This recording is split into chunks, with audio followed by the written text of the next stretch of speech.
still covering ojú ọjọ́.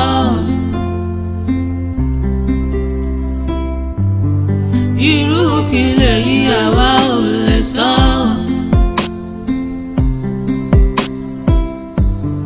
Tàwa nìkan ó àwa ò mọ̀.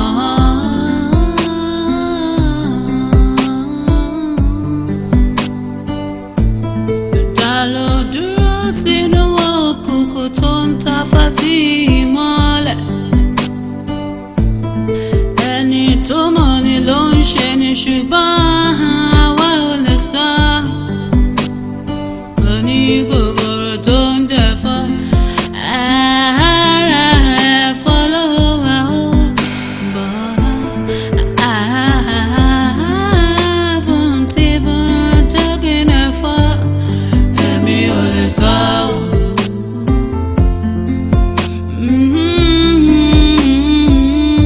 Ẹni tí ìkà jẹ́ táníkà ó àwa ò lè sọ.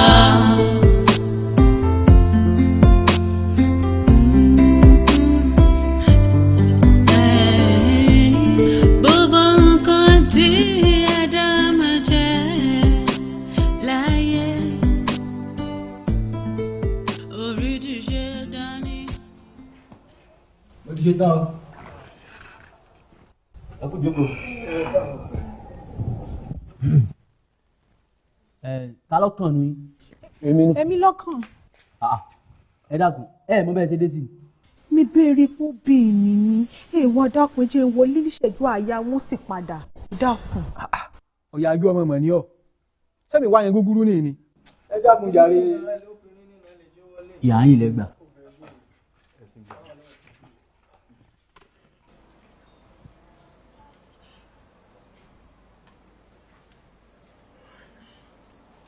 Ẹ káàsán.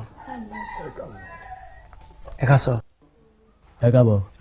Ẹ jọ̀ọ́, bàbá inú láyé wà ni mò ń béèrè. Ọ̀dọ̀ wọn náà lè dé. Bàbá wo lẹ̀ ń ké sí? Please, can I see him? Mo fẹ́ rí wọn. Bẹ́ẹ̀ ṣe wá rí.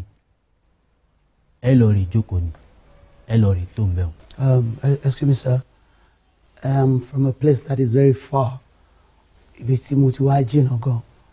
Then tí máa fẹ́ máa padà lọlé ilé máa ṣùgbọ́n mi lójú ọ̀nà. Ẹ kọ fún mi bí ìṣẹ́jú márùn-ún kí n fojú rinjú pẹ̀lú wọn, sá. Npẹ́ nílé bàbá. Àmọ́ ẹ lọ rí jókòó náà. Ẹ tó báwọn ìkú náà ṣe tó. Ṣé wá rí tẹ́ bá pẹ́ sí ń bẹ̀ wọ́n? Ẹlòmíì ò tún jókòó mọ́ yín lọ. Ẹ yá lọ rí jókòó. Okay, thank you.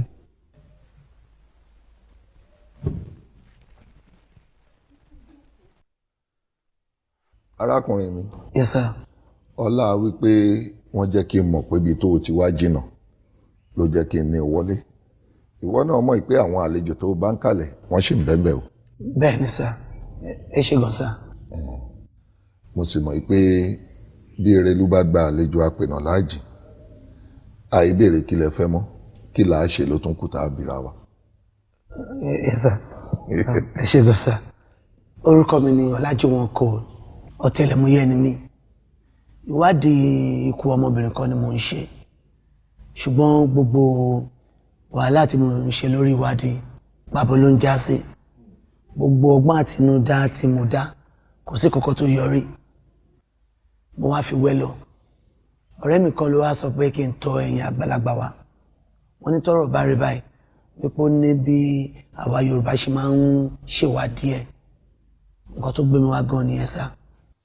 Ó káre ọmọ ọ̀dọ̀ àgbà. Bẹ́ẹ̀ ni bó ti rí nílẹ̀ Oòduà nù ní tó bá rú ni lójú kò ní rú Olódùmarè ọba òkè lójú. Olódùmarè àrínúròdè òmọ̀ràn tí mo yún ìgbín nínú ìkara wọn bó bá ti rí wa lójú káàbilẹ̀ léèrè ni. Ó gbọ́. Bíyá iṣẹ́ orírán mi mò ń ṣe ọ̀nà òrìṣàlà ni mò ń tọ̀ mo tọ̀nà títí mo délùú òṣòrongíṣó ara òṣè gbá lójú ara òṣè kìláyà mo dọmọ ọ̀pẹ̀ yẹ́kẹ́tẹ́ kẹ́nikẹ́ni mọ́ ṣe nà mí ẹni tó bá nà mí àríjà bàbá mi àrẹ̀mọ pẹ̀jẹ́kẹ́tẹ́ ni mo dà irun bíi tí ń bẹ lọ́nà irun mọlẹ̀ tí ń bẹ lọ́nà àgòyà lóníkà ẹ̀yà fún mi àgòyà láyà fún ọmọ awo ẹ yàgò lọ́nà ẹ jẹ́ n rí tèmi ṣe ẹ yàgò lọ́nà ẹ jẹ́ n kọjá o.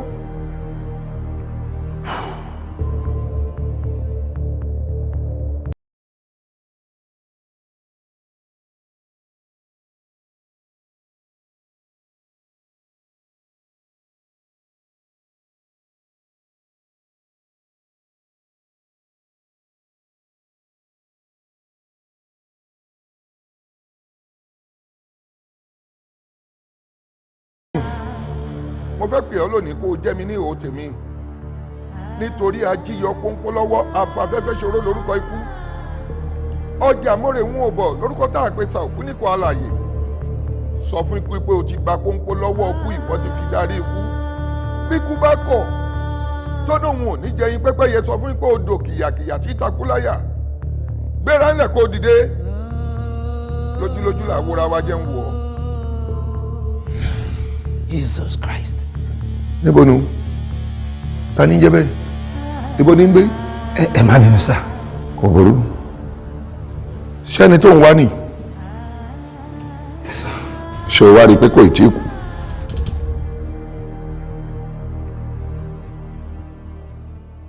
What is this? Who is going to wear this? Your boy, one of them, do you like it? What about to choose? No. We're not buying that. Yeah. Look at this. We are not buying that. Because what we are comfortable with, Nico Peak. And this is really nice. Trust me on this. Oh no, these are so good. Omojula this time. Kokora kuro lona fún wọn.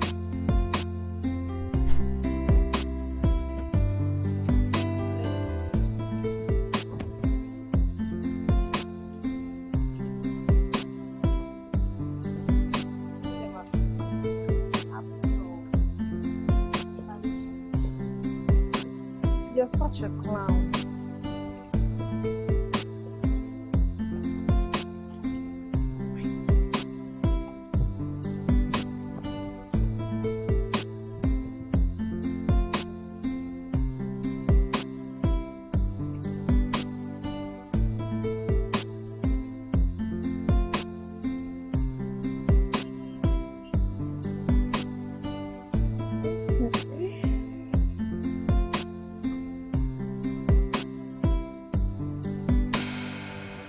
Mom. Ibo lẹ wà? A kò wá ṣe shopping but we're almost done. A máa kúrò níbí gan nísìn. Iṣẹ́ tí ń bọ̀ nílé. Mọ́mí táìmù tí ì lọ.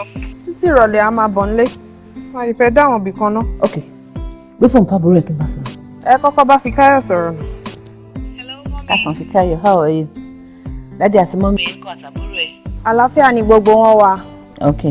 Bá mi kí gbogbo wọn o. Kẹ́ enjoy ara yín jọ gbé fóònù fún Kúbi kí n bá sọ̀rọ̀. Alright, Kúbi. Yeah, Mommy. Hello. Mommy, what's up? Èmi ló ń sọ fún pé what's up? Oníbàjẹ́. Kí ló tó pick call nígbà tí mo ń pe fóònù? Ẹ wo fóònù mi wà nínú báàgì mi, mo dẹ̀ tún drop ẹ̀ sínú mọ́tò. Ká tó wọnú mọ́ ẹ má dùn. Ok. Alright. Ẹ rọra ṣá o. Ẹ̀yin ọmọ jayéjayé. Ẹ̀yin náà la fi jọ. Yeah, bye. Love you. Gba fóònù yẹn, máa fi fóònù lọ ní kúrò sí òòrùn ilẹ̀ gbé sọ́wọ́. Ilé àti òjò dáwò rà. Where are we going now? That's what I'm saying. Oh, that's not a bad idea. Pẹ̀lú gbogbo heat yìí. Yes. Kékeré kọ́. Ó yá ẹ̀rí kankan rà ni. A ti rẹ̀ yíká fẹ́. Ẹjọ́ tó bá kúrò mo fẹ́ dọ́dọ̀ grandma ẹ máa lọ drop mi. Lẹ́yìn ìyẹn nǹkan ṣé kò kù mọ́? Ó ti tán. Olúwa ṣeun. We are covered. Ìgbà tẹ fún mi lẹ́la. Ṣé POS yín ṣiṣẹ́ àbí? Bẹ́ẹ̀ni màá ṣe.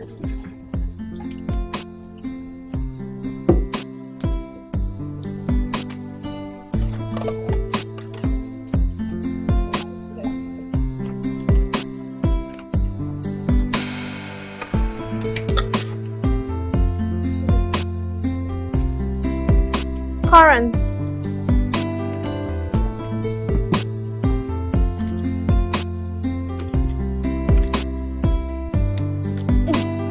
Kì í fẹ́ kó mọ píìnì mi. Kí ló dé? Ilé ẹgbẹ́ sínú píìnì. Ojú nọ́mbà lọ. Digit. Babe, ó tẹ̀ really shop gan pàápàá.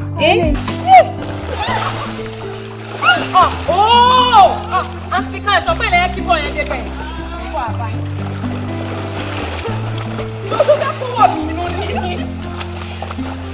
Ìjọpọ̀ ènìyàn máa fi kọ́kọ́ ń ṣe. Ìwọ́n náà ò kọ́ dáadáa. Ìwọ́n ẹ̀ kọ́ yàn bí ọ̀rọ̀ tẹ́lẹ̀ sí ìrìn àbí ìwọ̀n pẹ̀sẹ́lẹ̀. She's there for the lesson. Wà á kọ́ the time. Ọ́nì owó nù orí wọ́n rí ọkọ̀ tó ń tún àfihàn yín palẹ́ nílé.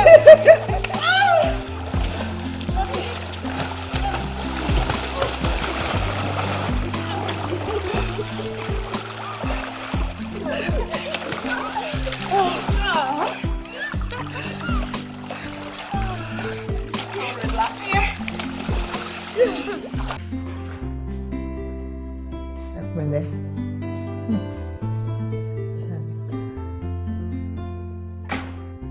Fíkáyọ̀, ọkọ mi Àbẹ̀kẹ́, o ṣé mo dúpẹ́ lọ́wọ́ ẹ̀, ọ máa tọ́jú wọn náà o. Kó o dẹ̀ bá mi kíyà ẹ̀ dáadáa kí n máa gbọ́. Ṣé o ti gbọ́? Dúró, lágbọ̀ngàn lè yín kọ́. Bàbá ẹ̀ ni. Ó ṣì wà bí aláìwà náà. Bẹ́ẹ̀ni. Ṣé kò ṣe wàhálà mọ́ ṣá? Pípele ni wọ́n ń pèlè sínú ìwà ìbàjẹ́ wọn. Ó yìí ṣe wàhálà. Wò wá bèmí sọ fọmọ tèmi kó ní tó bá ti bẹ̀rẹ̀ wá ẹ̀ kó ra mú ìró kan àti bùbá kan kó lè jáde ńlé fún. Kódà máa jíṣẹ́. Kó má dúró kó má jẹ́ kó ṣe òun léṣe o. Ọlọ́run á wà pẹ̀lú ẹ̀. Lámìdé. Ma. Bá mi kíyà ẹ o. Yes ma. Kò ní mo ní kó kí dáadáa kí n máa gbọ́. Gbogbo ìgbà làwọn náà máa ń béèrè yín. Tí n bá jíṣẹ́ fún wọn pé mo wá síbi ìbà ẹlẹ́kọ̀ọ̀kan pẹ̀lú Fíkáyọ̀, wọ́n máa ń béèrè àlàáfíà yín lọ́wọ́ mi. Ìyá ó gbọ́dọ̀ béèrè mi, a máa rántí mi, ọmọ dáadáa ni. Ó ṣe bá mi kí dáadáa. Ó ṣe. Kúnbíkúnbí, ọmọ ìyá ẹ̀. Fíkáyọ̀.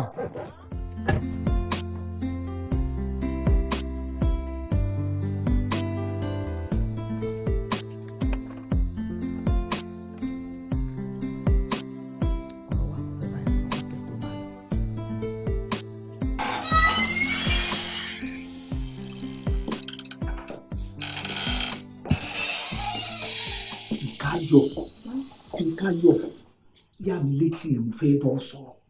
Ojúlálá kan fi ń ṣọrí. Ó ti tó ẹ̀ẹ̀mẹ́ta ọ̀tọ̀ọ̀tọ̀ tí mo ti rí àbúrò ọ̀rẹ́ yẹn pẹ̀lú ẹni tó pẹ̀lú lórí ẹ tó ló ń ṣiṣẹ́ lọ́dọ̀ àwọn òyìnbó ìyẹn àfẹ́sọ́nà ẹ̀. Ó ti tó ẹ̀ẹ̀mẹ́ta ọ̀tọ̀ọ̀tọ̀ tí mo ti rí wọn papọ̀. Kí ló ń ṣe ẹ́? Tètè pín lọ́wọ́ ẹ̀ kó má bàa gbọ́kọ lọ́wọ́ ẹ̀. Grandma, ṣé mọ̀ pọ̀ rẹ ni wọ́n ni? Wọ́n ṣe jọ máa ń jáde nìyẹn kó tó di pé mi àti Jọlápamọ́ bẹ̀rẹ̀ sí í fẹ́ra. Bá ṣe jọ máa ń jáde nìyẹn kó tó di pé wo àti Jọlápamọ́ bẹ̀rẹ̀ sí ní fẹ́ra. Àbí ọmọdé ò mọ ògùn ó ń pè lẹ́fọ̀ọ́. Ìtàkùn kan ò lè gbọdọ̀ dání lépònú lẹ́ẹ̀mejì. Sórí nǹkan tí ó yí ẹ̀ máa fi yí ẹ lẹ́nu. Sórí ọmọ tó ń wò ní ìfún ìyá ẹ̀ lè jáde. Èmi dẹ̀ kìlọ̀ fún ìyá ẹ̀ títí ń gbà yẹn títí kò gbọ́ kí ìyá ẹ̀ gbọ́. Àfìgbà tí oògùn náà bọ́ sí lọ́wọ́ ń dùn lọ́wọ́ ìgbà yẹn ló tó mọ̀. Ìgbà tó dẹ̀ máa mọ̀ tán ẹ̀fà òdòdó mọ́.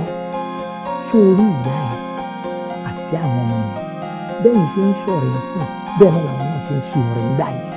Ọba ìlú kan ìyá wọn ti gbẹ̀kọ́ lọ́wọ́ ọ̀gá ẹ̀ ọ̀gá nítorí wípé ìyá ẹ̀ ní bàbá àwọn ọ̀gá ẹ̀ fẹ́. Ṣé wàá rí pé ìgbà tí àwọn ọmọ ìgbàdùn lórí epo máa bá yẹn. Gbogbo kò táwọn ọmọ yẹn wà lónìí wọ́n ní epo wà á rògbò náà. Èmi ò wá fẹ́ fi ẹ̀ ń bẹ̀. Ní ìfẹ́ kó rí bẹ́ẹ̀ torí pé olóore rẹ̀ òun ló pa àfẹ́sọ́nà èmi pàápàá yóò jẹ́ ń bẹ̀. Ìdí nìyẹn tí mo fi pè ní pé ìtàkùn kan ìdánilẹ́kọ̀ọ́ ìlú ẹ̀mejì tó ṣe ìdíyà ẹ̀ kò gbọ́dọ̀ tó ṣẹlẹ̀ sí ẹ lójú ayé mi tí mi ò tí kú. Ìdí nìyẹn o gbọ́dọ̀ mọ̀ pátápátá tó máa gbé lọ́wọ́ tí òfin gbọ́ lọ́wọ́ ẹ̀.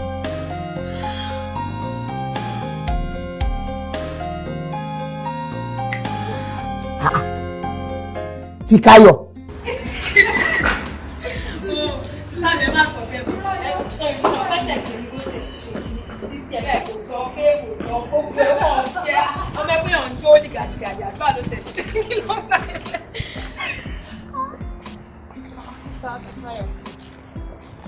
Kí ló ṣojú yín tó kọ́lé lọ́wọ́ báyìí? Àìṣe. Fikayo, ọ̀tọ̀ lójú tó gbé wọlé ọ̀tọ̀ lèyí tó gbé jáde sí wa. Èyí tó dẹ̀ gbé jáde yóò bá yàn ṣọ̀rẹ́. What's happening? Ṣé bọ́dọ̀ wa ló ló fẹ́ sùn lálẹ́ yìí? Mi ò nílò lọ́wọ́. Ṣé o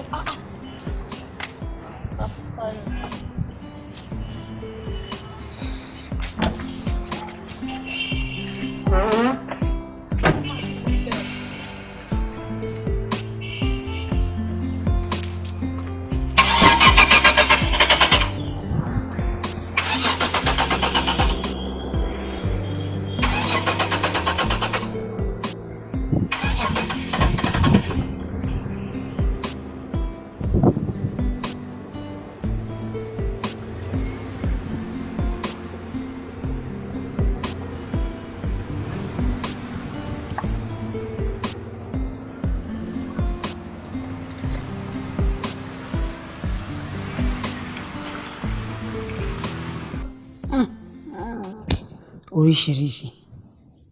Ta ló sọ ìtàn jákujàku yẹn fún ẹ? Ṣé bẹ́ẹ̀ ni àbí bẹ́ẹ̀ kọ́? Mo fẹ́ mọ̀. Má fi béèrè dáhùn ìbéèrè fún mi. Nǹkan tí mò ń béèrè lọ́wọ́ ẹ ni pé ta ló sọ ìtàn tí ò bọ̀ sí yẹn ta ní sọ fún ẹ? Grandma ni. Grandma. Ìwà àti grandma lẹjọ́ ń sọ jákujàku ọ̀rọ̀ tó ti kúrégbé tó ti kúrégbé. Ọ̀rọ̀ jákujàku lẹjọ́ ń bára yín sọ náà. Mọ́mì, ẹ jọ̀ọ́ sọ fún mi pé bẹ́ẹ̀ ni. Bẹ́ẹ̀ ni kí ni? Kí ló ń jẹ́ bẹ́ẹ̀ ni? Ọ̀rọ̀ tó ti kú rẹ́tẹ́ tó ti kú rẹ́tẹ̀, ọ̀rọ̀ tó ti dóhun gbàgbé lẹ́jọ́ ń bára yín sọ, kì í sọ fún ẹ pé kí ni? Ọ̀rọ̀ tó pè mí fúnra mi gan mi ò ní nínú ọpọlọ mi mọ́ lẹ́ ń bára yín rojọ́ òwe lẹ́ ń bára yín rojọ́ òṣì káàkiri. Mọ́mì, ẹ jọ̀ọ́ ẹ ṣàlàyé fún mi kó má jẹ́ pé kòtò tí ìyá jìn sí lọ́mọ náà á tún jìn sí. Anyway, èmi ò lè sọ fún ẹ bóyá arọ ni mi ì dẹ̀ lè sọ fún ẹ bóyá tòótọ́ ni. Èwo ni kí n múnu méjèèjì? Sórí kó tó wọlé ni mo ti fi orí ìrò nǹkan kan mo dẹ̀ bẹ́ẹ̀ nítorí Ọlọ́run má distract mi o kò fi mí sílẹ̀ ṣó ti gbọ́.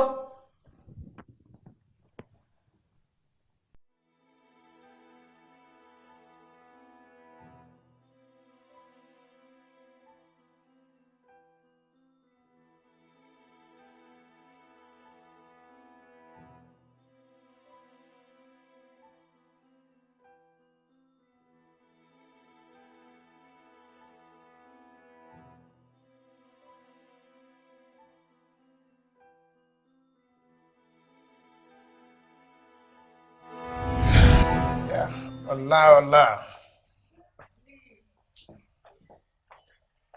Ó ga ọ.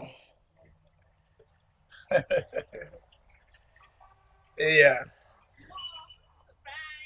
Hello, Kumbi. What's happening? Hi, baby. Hello, Mom.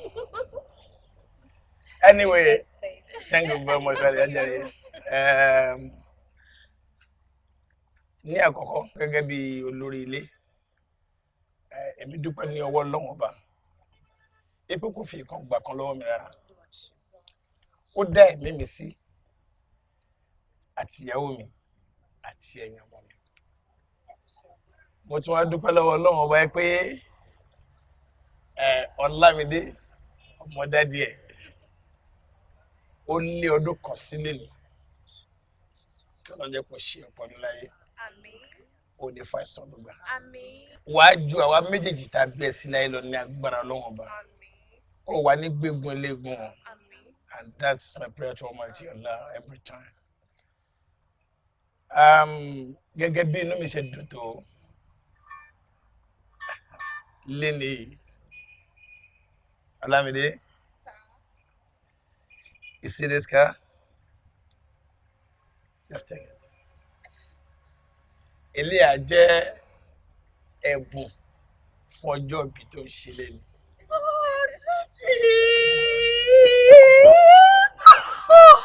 Daddy, thank you, sir. No problem, my dear. I can't thank Daddy Come enough on, for that's me. all right. Oh, no. You see, ọmọ tí èèyàn bá sọ̀rọ̀ tó gbọ́ ti ìyá tó gbọ́ ti bàbá definitely òun náà gbọ́dọ̀ máa rí ìdùnnú lọ́dọ̀ àwọn òbí ẹ̀ ni. Ìyẹn náà ló máa bá ti dé ilé ibi tí wọn náà máa fi ṣílé ọkọ tiẹ̀ náà lórí dandan ní pé kó gbọ́rọ̀ sí ọkọ ẹ̀ lẹ́nu. Níwọ̀n bá gbà tí n bá ṣì wà lórílẹ̀ ayé there's nothing what I say kò sí nǹkan náà ní abẹ́ ọ̀run tí ẹ máa béèrè lọ́wọ́ mi tí mo ní ṣe fún yín. I love you, my dear. Thank you very much. That's all right. Thank you so much. Okay. Báyìí lẹ máa lọ lágbára náà. Ẹni mọ̀ kóró. Ẹ̀yin àti mọ́mí ẹ̀ wọ́n sì wá jìnnà. Ní kí n ṣàwà tí ẹ wọ mọ́mí. Ẹ máa bá mi fún ọmọ mi. Àwọn ọmọ mi. Àwọn ọmọ táwọn That's all right, my dear. That's okay. It's okay. That's all right.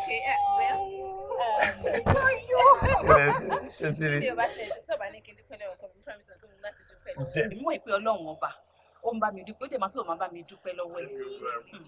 The father is a wonderful man.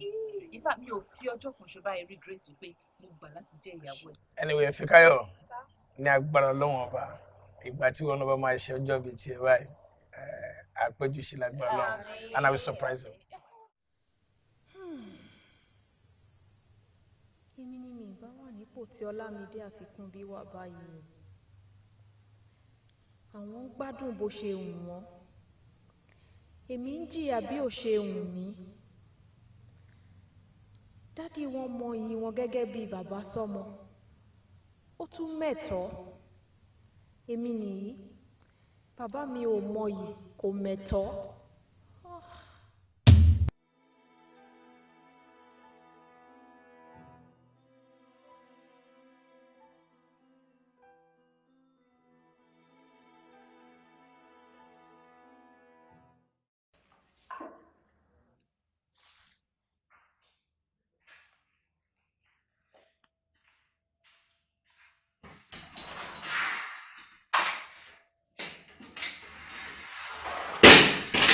Sórí ìlú kókó mi sí.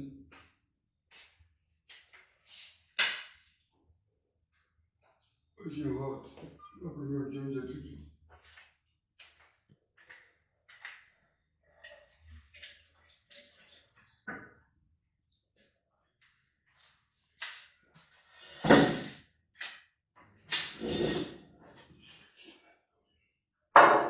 Beautiful.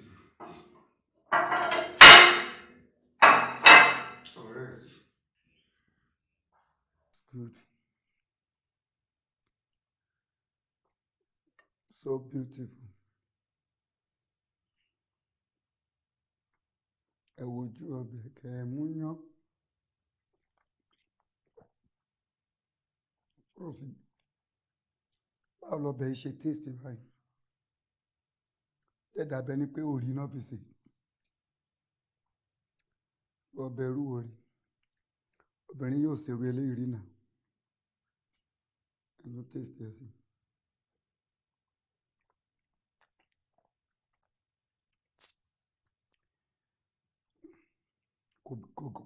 Kò gẹ́ẹ̀tì ọbẹ̀ yàtọ̀ ní gbogbo dáadáa jọ́ ló bẹ̀rẹ̀ òṣì. Anyway, ẹ̀ ń wo ẹja náà. Bóyá ní ọbẹ̀ nìkan ni ó lè má kó sẹ́ja.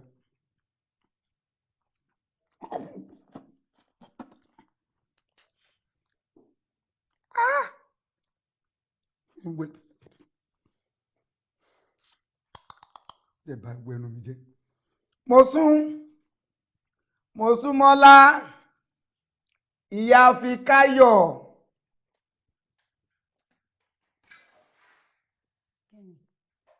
Playton can't ní voice. Playton ká mi lóhùn.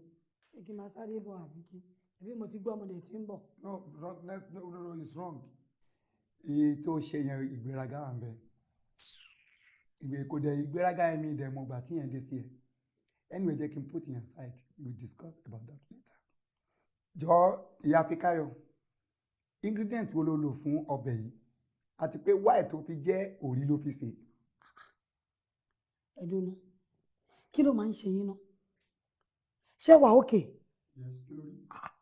ẹ pè mí ẹ lọ́bẹ̀ ẹ̀gúsí lẹ fẹ́ jẹ ẹni pé ẹ jẹrun pé kí n jẹ́ kó jẹ́ja ni mo dẹ̀ lọ sọ́jà mo rẹ̀ já mo rẹ̀ gúsí ẹlẹ́fẹ́ jẹ̀bà mo tẹ̀bà tí mo tún fi rú sí i kó lè ládùn ẹ wá ń sọ fún mi wípé ẹ bákan náà ló ṣe téèsì lẹ́nu yín bóyá òun tẹ́ mu ni ò jẹ́ kẹ́ mọ téèsì ọbẹ̀. ó yá wèrè ni tó o bá yá wèrè kí ni mo mú tí ò jẹ́ kí n mọ téèsì ọbẹ̀ all right so torí pé ìwọ ló mú owó ló fi ṣe oúnjẹ ń sìn ló ṣe fẹ́ take control lórí gbogbo ọ̀rọ̀ oúnjẹ inú ilé yìí so o lè ṣeun tó wù ẹ́ o lè ṣe ìṣekúṣe fún mi kódà o lè gbé poison wá kí n jẹ́ torí pé wọ́n ló fowó lẹ̀ àbí bẹ́ẹ̀ kọ́.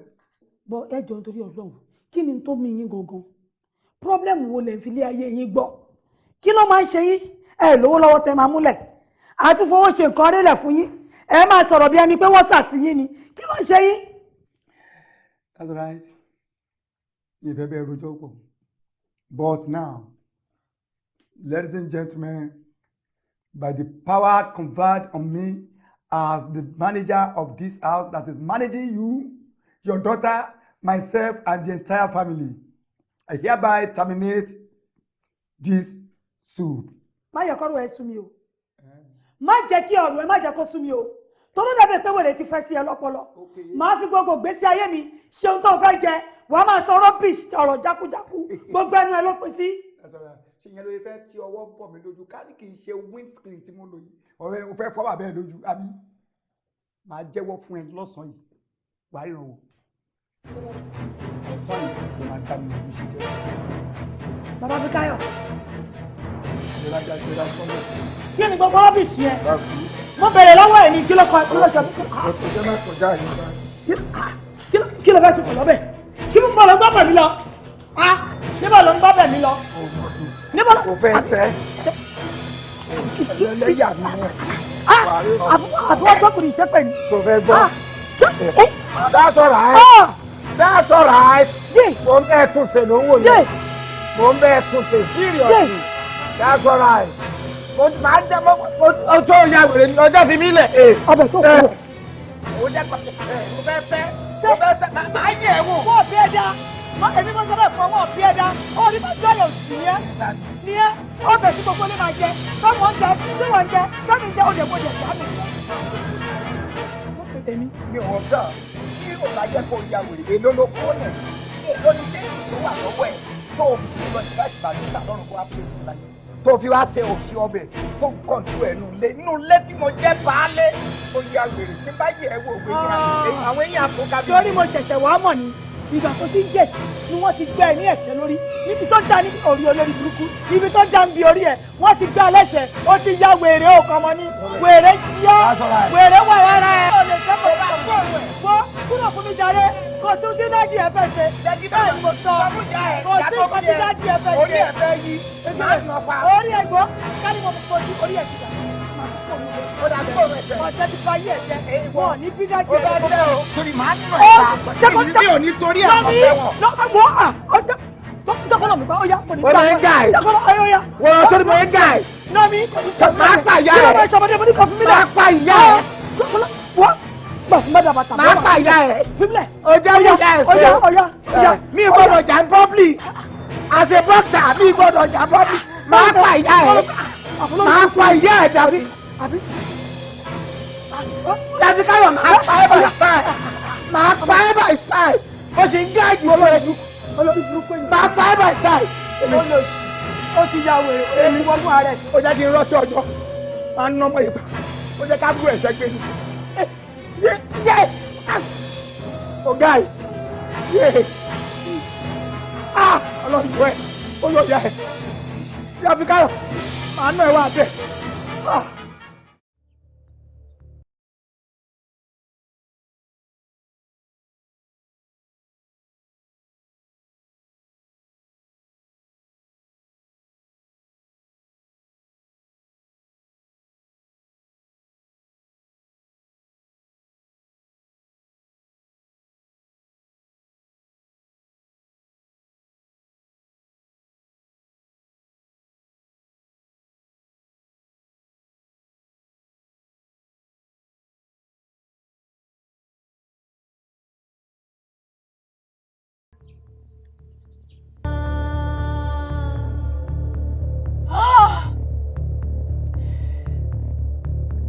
bàbá Ọlámídé ò bá bí báyìí o.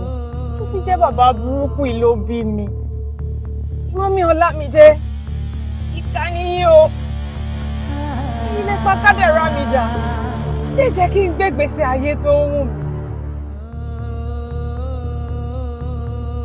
Àmọ́ ṣá, iná tó jó ìyá mi kò ní jó mi láéláé.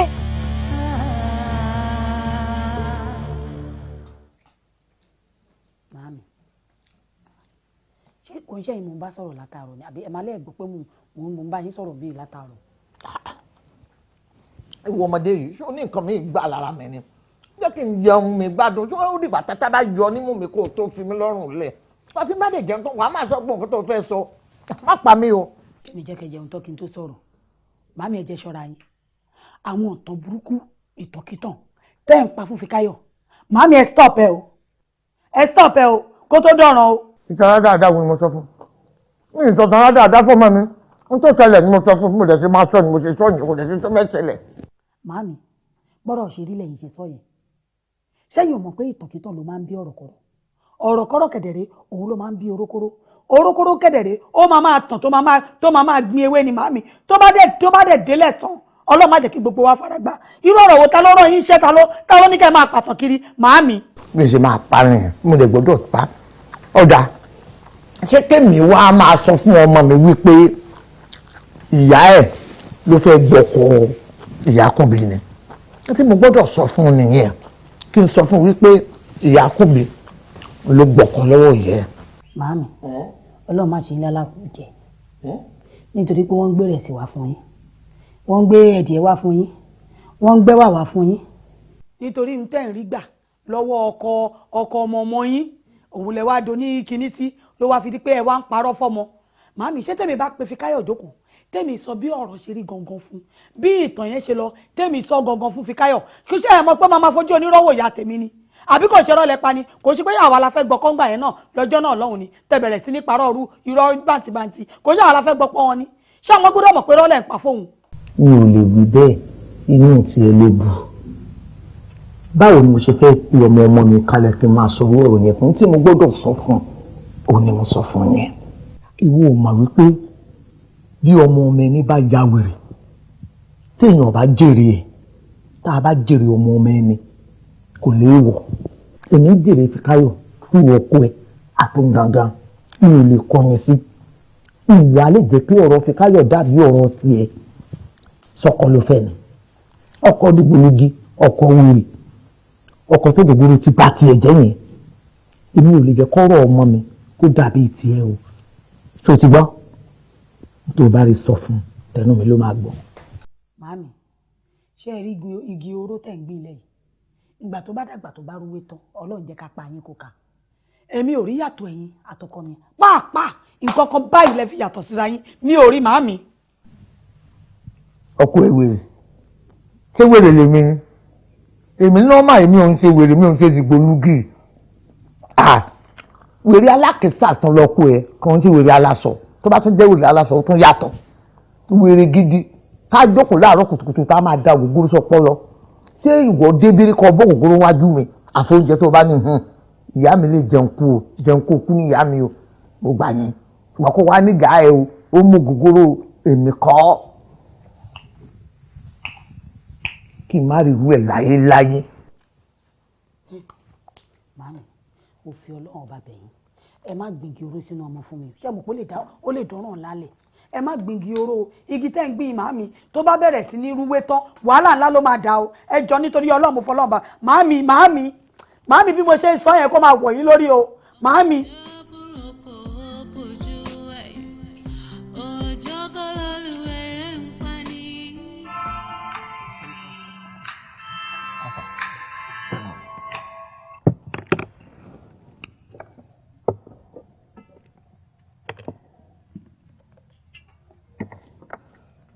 ló ṣáájú fóònù ní topic. mo ṣe bí Báyọ̀ ló ń pè mí jàre wo ọ̀rọ̀ Báyọ̀ ti sún mi Báyọ̀ ti lè parọ́ jù mi àtẹni tó dẹ̀ ń parọ́ àlejò ṣe kò possible. You see, relationship is all about trust. Okay. A relationship without trust will lead you nowhere. Tó bá ti trust Tayo, tó know the trust there. That was the point. But I gbọ́dọ̀ handle it with maturity. You see, ìwọ ló ní láti wà matured nípa kìíní. Ó simple gan. Táyọ̀ bá ṣe gbé kó sọ fún. Tó bá fi kó parọ́ fún ẹ, gbé kó lójú pé Táyọ̀ mo ti gbọ́ nǹkan tó sọ o. But nǹkan tèmi mọ̀ lélẹ̀. Fún ara máa realize pé fine, òun ti parọ́, òun ti good. I dey apologize. But bó gbé call ẹ̀ sìn yẹn ní crossover nǹkan tó wà lẹ́nà. Ẹni ò ṣe bọ́ọ̀rẹ́ lẹ́yìn méjèèjì pé kó bá sọ. I'll talk to him about it at the same time, you know. But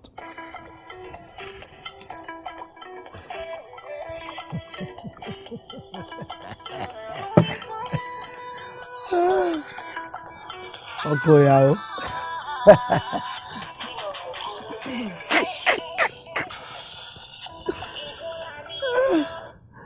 Hey, brother, kí ló ń bọ̀, kí ló ṣẹlẹ̀ ọkọ ìyàwó? Ee, báyìí ní sọ̀rọ̀. Kí ló ṣe fún ìyàwó ẹ̀?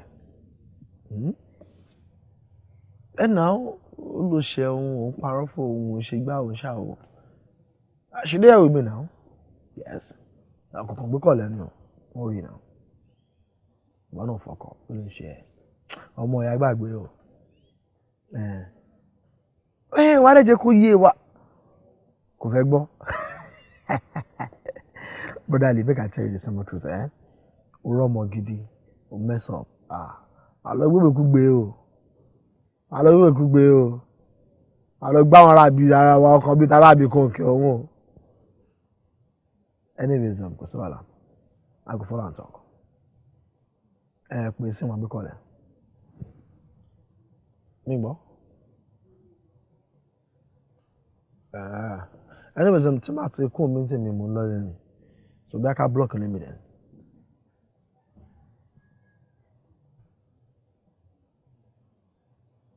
Okay. No wala. As soon as I call her, she go pick your call. You dey fear that she go pick her. I don't die. Anyways, I'm not to the I go for them. I go. Oh, lójú. Hello, Lárí gbọ́. Mi ò dẹ̀ fẹ́ gbé náà nìyẹn. So má disturb life mi jù. So ilé ta ni? Jọ̀ọ́ má wá sílé mi. Tó bá fẹ́ rí mi, o mọ́lé Jilex. Jẹ́ ká pàdé ńbẹ̀. Má wá sílé mi. Oh, so ìgbà tí wọ́n bá ń ṣe tiẹ̀, kò sẹ́ni tó ń gbọ́ sí o. But tèmi bá wá ń ṣe tèmi fún ẹ, wàá máa pariwo òṣì, wàá máa pariwo bí ajá. Wo abeg, wo bóyá later dàbọ̀. Ṣe ẹ́ obìnrin máa gé ṣakọ ju tó bá lọ fìfẹ́ ṣakọ lásán. Torí mo ugly jọ èrí torí mi ní ìsìn mo họ. Èmi ló ugly. Say listen. Sórí ọkùnrin wa. Ọkùnrin ní tennis àti misbehave nígbà mi. Ìwọ ló mọ̀ pé o fẹ́ keep relationship ẹ̀, ìwọ ló máa ṣe nǹkan láti tó ní láti ṣe láti keep relationship ẹ̀. Tó bá rọ́kùnrin tó bá bẹ̀rẹ̀ ego ẹ̀ tó swallow pride ẹ̀ tó sọ I'm sorry. Why tẹ́yìn òkè ń fẹ́ gbà? So this guy is sorry and I'm double sure he is sorry. So kí ló tó máa fi ṣàkọ ìfẹ́ kọfà rẹ o. John torí Ọlọ́run ṣé. One side please. Hello. Hey baby, kí ló ṣẹlẹ̀ náà? I did right, babes. Are you serious? Oh my God. Oh shit. Oh my God, me Sarah and Sunny. Can we do that tomorrow? Oh, cool, fine. Then, long by now. I will see you tomorrow. Oh, that would be fantastic then. All right. Okay. Bye. Oh yeah, this all baby. Can get. Oh sure, mommy. All right, I'll see you tomorrow. Thank you. God bless you. Ta làwọn? Wọ́n dá ìjà rẹ̀ mi kàn ní Bisola, wà láìpọ̀ bí. Obìnrin àbọ̀kùnrin. I said Bisola baby kí ló expect obìnrin of course. Jọ́ nítorí Ọlọ́run. Irú eré wo la já ń bẹ́kùn ṣe? Because eré wo ló wà láàrin obìnrin àtọkùnrin? Because tó bá máa yọ máa dọ̀rọ̀ fífẹ́ ni. Má sọ fún mi pé ìwọ náà ti join àwọn tó jẹ́ pé tó bá ti rí ọkùnrin àtọkùnrin papọ̀ báyọ̀ máa ń bèlè pé fáìn wọn fẹ́ra wọn ni. She's just a friend and nothing more. Huh? The Federal Minister of Health wants a smoker alive to die young. Wàá rí ìdùnnú náà lójó ń bá rí. Wá ń bí báyìí, mo fẹ́ báyìí sọ̀rọ̀. Mi ò fẹ́ wàhálà o. Ọmọ báǹtì fi Káyọ̀ṣe jẹ́ sí mi. Mi ò dẹ̀ fẹ́ tán máa ní pé òkè mi ni mo introduce àwọn èèyàn kan sáwọn tẹ́niyẹn dẹ̀ jà wọ́n lólè ara. Tó tún jà wọ́n lólè ìfẹ́. Jọ́ nítorí Ọlọ́run, mo fọ́ Ọlọ́run bá bẹ́ẹ̀ ni. Ọmọ bọ́yẹ jẹ́ sí mi o. Ìwọ ló dẹ̀ sọ fún mi pé òun wá serious relationship o. Tó bẹ́ẹ̀ ni mo introduce wọn sí ẹ. Jọ́ nítorí Ọlọ́run, má tẹjú mi mọ́lẹ̀ please. It's okay, it's okay. See, jẹ́ kí n jẹ́ kankan tí ò yẹ yẹ. Ṣé in town, sorry. We're just friends. Kò sí nǹkan láàrin mi àti ẹ. Better. I love your sister's friend. You know what I'm saying? Àfi pé ajọ́ rẹ̀ o, o mọ̀ pé kò sí bá ṣe lè péré ajá. Ká má péré kòkò ta fi sè. Bẹ́ẹ̀ ni mo sọ fún un. Lọ sọ́fà lọ́wọ́ yẹn. Fún nǹkan tó ṣe yẹn. Top up for you. Òbí ẹ̀ ó máa wọ́rí ẹ o.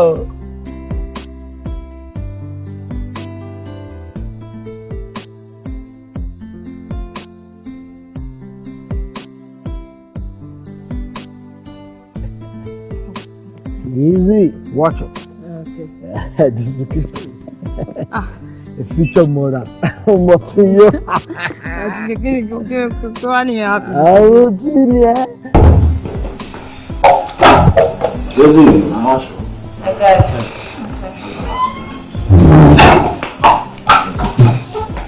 Someone should go now. Come on. You're drunk. I'm a little tipsy, but you're drunk. Okay. Okay. Just in case you can miss it. Stop this way. Easy. Stop this way. Okay. This way. No colas. Okay. If I should do sugar.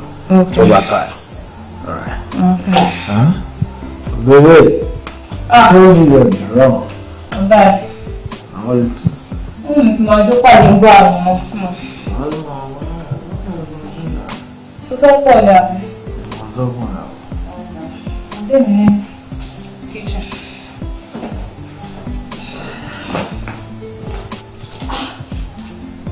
Láti fún òwe ní ìwé ilé ọ̀rọ̀ jẹ̀rẹ̀. Àtúnṣe fún ẹgbẹ́ wà mọ́ tí èèyàn tí kò strong. Ṣòro ìmọ̀ṣá.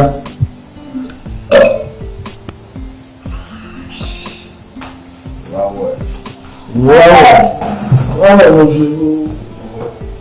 Ṣé bẹ̀rẹ̀ ló fẹ́ pọ̀ sí? The fucking random.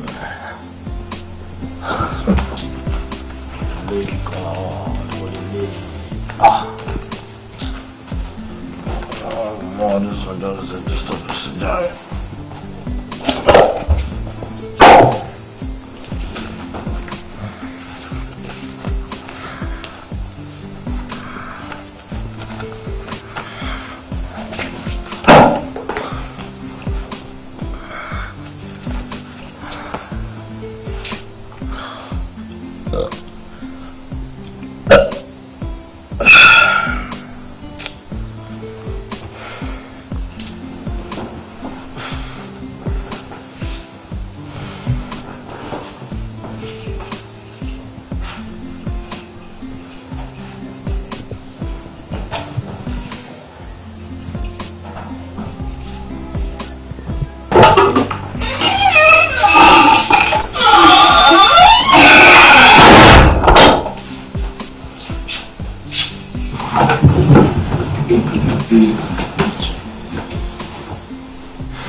Shoes?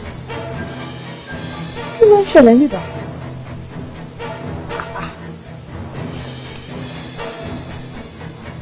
Aṣọ. Kí ló ń ṣẹlẹ̀?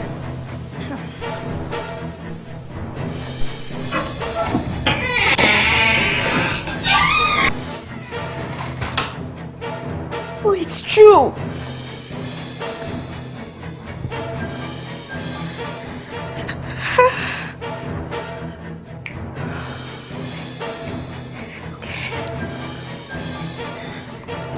Unbelievable.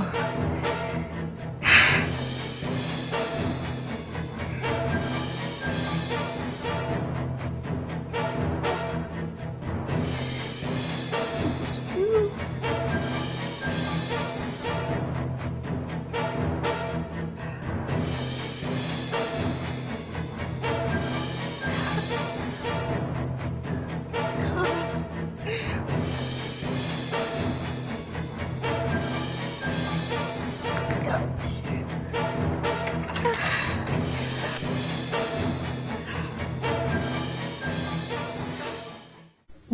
ọ̀rẹ́ mi òun náà ni àníyàn ọ̀rọ̀ nípa ọmọ ẹ̀ Fíkáyọ̀ tí mo ní pé kó bá ọkọ ẹ̀ sọ at least tán bá tiẹ̀ lè bóun wáṣẹ́ ń sin inú gbogbo ìṣẹ́mọ̀ṣẹ́mọ́ gbogbo kò sí ilé ní kò sí lọ́la á tún dínkù lọ́rọ̀ wa nínú ilé.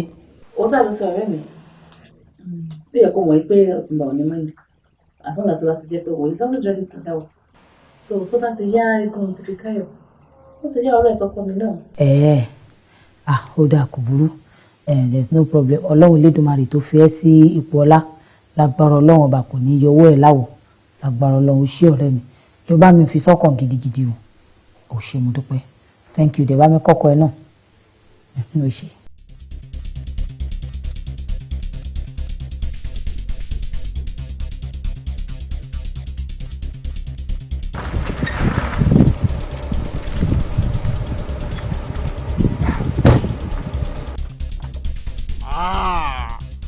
Ayé ò lè escape ẹ̀ lẹ́yìn ló máa kú.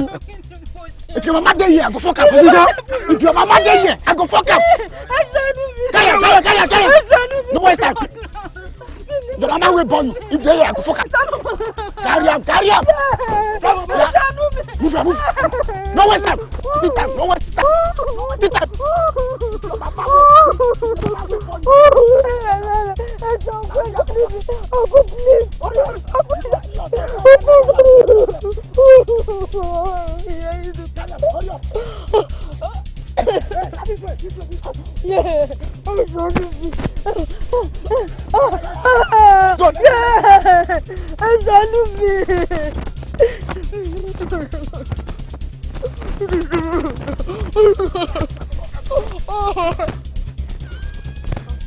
That's my prick. Yo. No waste time. Put that for ground. Put that. I go back your head. Don't put that. You go see me.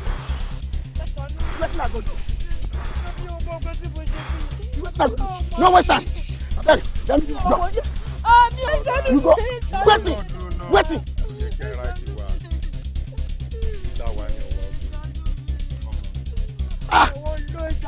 When my body don't dey ready, carry on. You go feel me today. You go test my prick.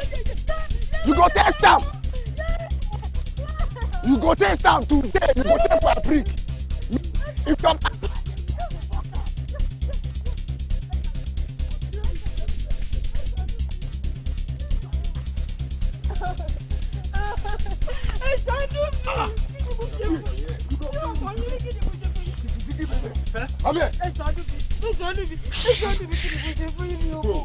wọ́n jíjọ ló ń ṣe. you dey forward ẹni tó bá múyàn lọ síbi kan lèèyàn máa ń wò àti débẹ̀ o ti fẹ́ máa plouse ọmọ nínú oòrùn ṣé bí òjò playground fún ẹ ọmọ òya No, cool down. Don't worry. Okay, just follow instruction. Yeah, go. Kí ló fẹ́ ṣẹlẹ̀? Ọkọ̀ ẹ̀ṣọ́ níbi ẹjọ́ torí ọlọ́ọ̀ṣẹ́. Mo fọ́lọ́ ọ̀rọ̀ bàbá ẹni ẹni ní ṣé kí ní ẹ̀ṣọ́.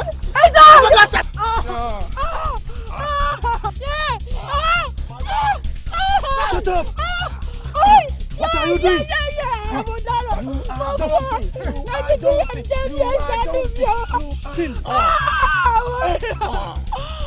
Okay, sing.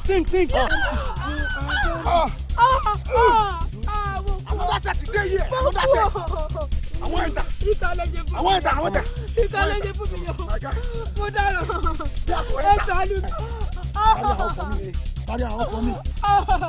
Come on.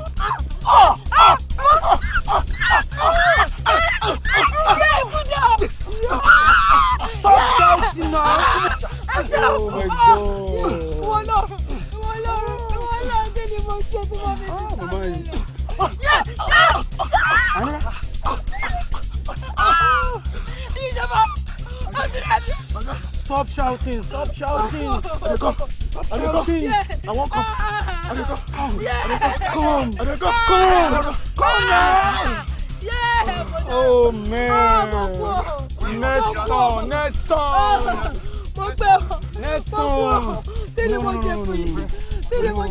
turn, man. Yeah, no. You won't die. Next turn. Yeah. Nice one. Nicky.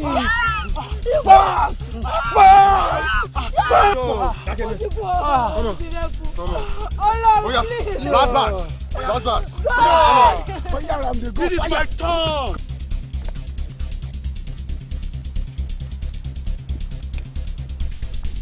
Otito, ẹ filẹ̀. He's got you over, man. Oh my God. Oh man. Mama.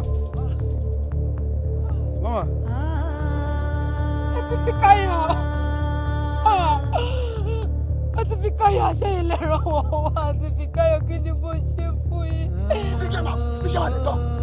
Shut up your mouth. Aṣẹ́wó, ìwà aṣẹ́wó ṣì. Ṣebí ìranù tó mọ̀ ṣe òun náà ni. Ìranù tó ń ṣe pẹ̀lú boyfriend ni òun lélẹ̀ òun náà ti ṣe fún ẹ. Ṣó ti tẹ́ ẹ lọ́rùn dáadáa? Ṣé wọ́n ṣe dáadáa fún ẹ? Àwọn olóró àti fi káyọ̀ jọ. Boyfriend yìí wò bẹ́ẹ̀. Ṣọlá pamọ́ of course. My friend, ọ̀rẹ́ mi. Ta lélẹ̀?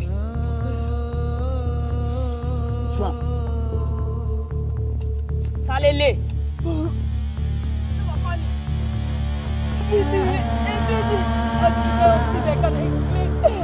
Mo lè explain láti fi káyọ̀. That very day. Akọ̀lọ́ síkà ní àlọ́ṣe fàájì ni. Lọ́sí bá ṣe tó bó ti yọ. Mo wá lọ rẹ́sì nílé ẹyà tó fi káyọ̀ kò sí kankan. I swear to God of my. Shut your mouth! Tí bá tún gbọ́ anything lẹ́nu ẹ̀bẹ̀ yẹn, màá fi ìbọn fọ́ orí ẹ̀ dànù.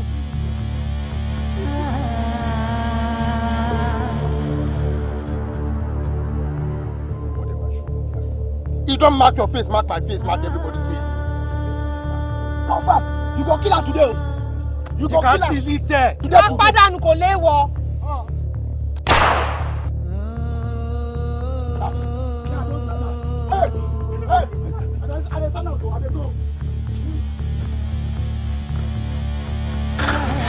Uncle, ẹ wo Ọlọ́run ní jẹ́ àríwó ẹ̀mí.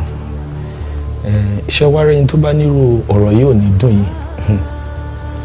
Kẹ́niyẹn gan gbàdúrà kírú ẹ̀ kò ṣe kan nú ẹbí wọn. Àmọ́ kinní kan mo wá fẹ́ kẹ́ ẹ rántí o. Onígbàjámọ̀ owó sùnsùnsùn ló bá fọ́gbá onígbà. Tó ní bá ò bá ní bí ó ṣe gbẹ̀san. Tó ní gbàjámọ̀ owó sùnsùnsùn tó ní onígbà ò ní lè gbẹ̀san lára wọn. Ó yẹ kó ní gbàjámọ̀ mọ̀ pé ẹnìkan bẹ lókè tó ju gbogbo wa lọ. Ó dẹ̀ di dandan kẹ́nìyàn ó gbẹ̀san. Bẹ́ẹ̀ ni ẹ̀gbọ́n mi, ẹnìyàn ó gbẹ̀san. Ẹ má rò rárá, ẹ túraká, tẹ bá túraká, òun lá jẹ́ kára màdámù tètè yà lọ hospital níbi táwọn náà tó wà yẹn.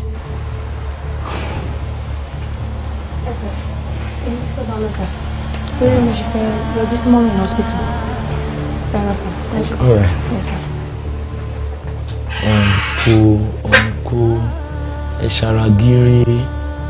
ṣaragírí ẹwà ṣẹ́fù.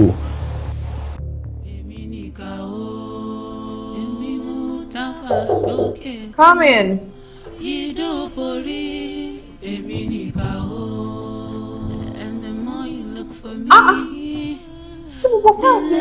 Sorry. Oh my God, kí ló dé lè fọ́? Ṣé mo pé ẹ ti wá sí ọ́fíìsì pẹ́? Ó mà ti tó a month.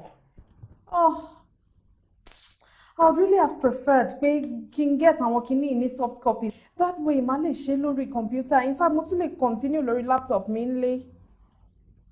But it's okay. It's okay. You can go. Thank you.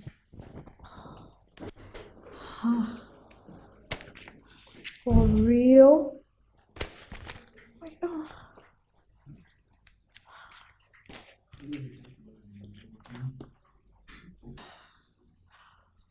Oh, oh my.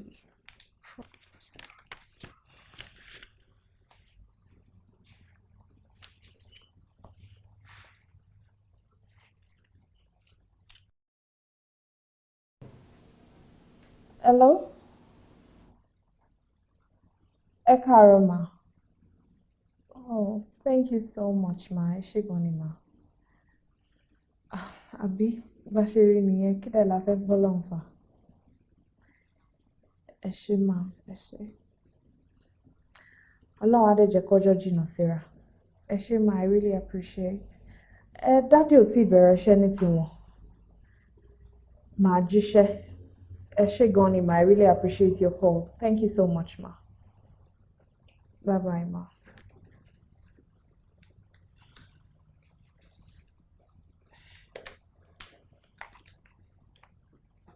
Hello? Who? Oh, okay. Let her in.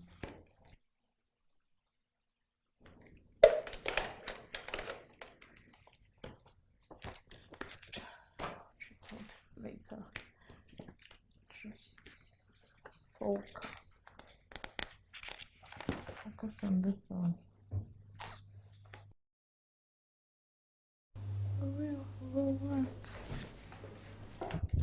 Hello, good morning. Tikayo. How are you, dear? Fine. Oh, my Timura Bishawa already. Have you? You should back when any question. That's so true. Boni. Fine. Thank you. Hope you're getting over it. She. Thank you. That's your tewati bereshe. But that's not a problem. Ma pe secretary am will see officer. Okay. So, don't worry. Alright. Oh, then you're looking good. Thank you. You can start put and walk up together. In fact, I'll even show you myself.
Pẹ̀lẹ́ ọkọ mi ṣàlàáfíà ni kújọ́ mẹ́ta báwo níṣẹ́ ẹ̀ ṣó ń lọ déédé pẹ̀lẹ́ ọkọ mi dìde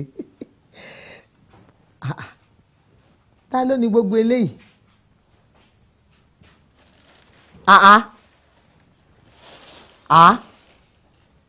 ṣé ọkọ ẹni kò gbé fún mi ni. ọkọ mi kọ́ èmi ni mo gbé wá fún mi. mo ṣẹ̀ṣẹ̀ gba sálárì ni.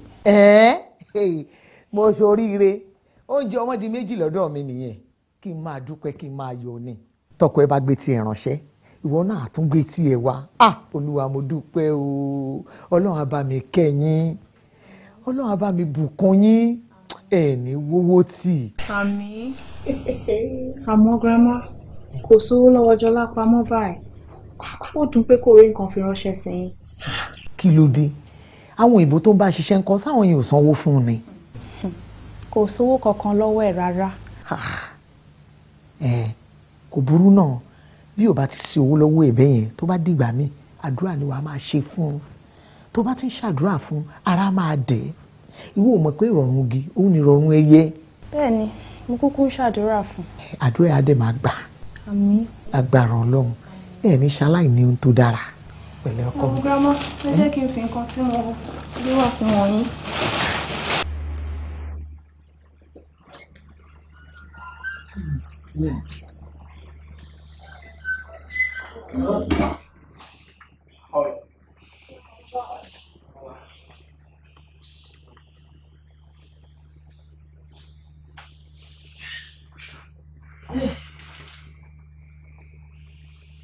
Kí ló ṣe é?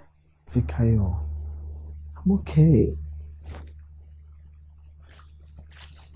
Oh, she brought this for me? Yeah. Thank you. I really appreciate you. My darling. God bless you, Shigoni. Kí ló fẹ́ máa dúpẹ́ lọ́wọ́ mi fún? Oore lóore ń wọ́tọ̀. Àṣesílẹ̀ òun làbọ̀ wá bá. Nǹkan tó ṣe fún mi, òun ló ń gbà. Ìwọ náà ò jẹ́ bẹ́ẹ̀ nígbà tó wà lọ́wọ́ ẹ̀. Báwo lèmi náà ṣe wá ní rántí ẹ nígbà tó wà lọ́wọ́ mi? So, má ronú. Ilẹ̀ àánú Olúwa kì í ṣú. Yeah. It's easier said than done. Because you are not in my shoes. But take care of yourself now, Moro. Because I'm sick and tired of everything. Just look at me. Èmi tí mo ti hot tẹ́lẹ̀. Èmi tó pé tí mo bá wọ club, wọ́n máa pariwo ní Bọ́lá. Mo àwọn club mi ò tiẹ̀ lè dá ọtí kankan rà. Mo wá ń dúdú àwọn boys tí mo train in the street kí n tó lè rí owó fi sápò àbí fi ọwọ́ sẹ́nu. I'm tired. Just me. Anyways, I have a good news. Oshamo man, spiritual father me. Muloba.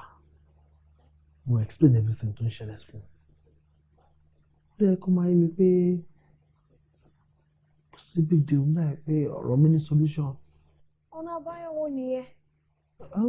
Well, according to the man, only somebody rí obìnrin tí mo nífẹ̀ẹ́ tó lọ nífẹ̀ẹ́ mi dínúdínú, you know, torí mo dẹ̀ mọ̀ pé èmi àti ẹ̀ àníyàrá wa àdẹ̀níbi tu ara wa. Wọ́n tó bá kàn lè fún mi ní just ìran abíyá and ìran abẹ́, you know, I'll just mix the two together and make one or two things and forget it.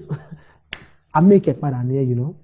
That's all, just ìran abẹ́ and ìran abíyá, you know, àwọn nǹkan tó kò tiẹ̀ wúlò gan-an normal day tí wọ́n kọ́ máa ń shave dànù.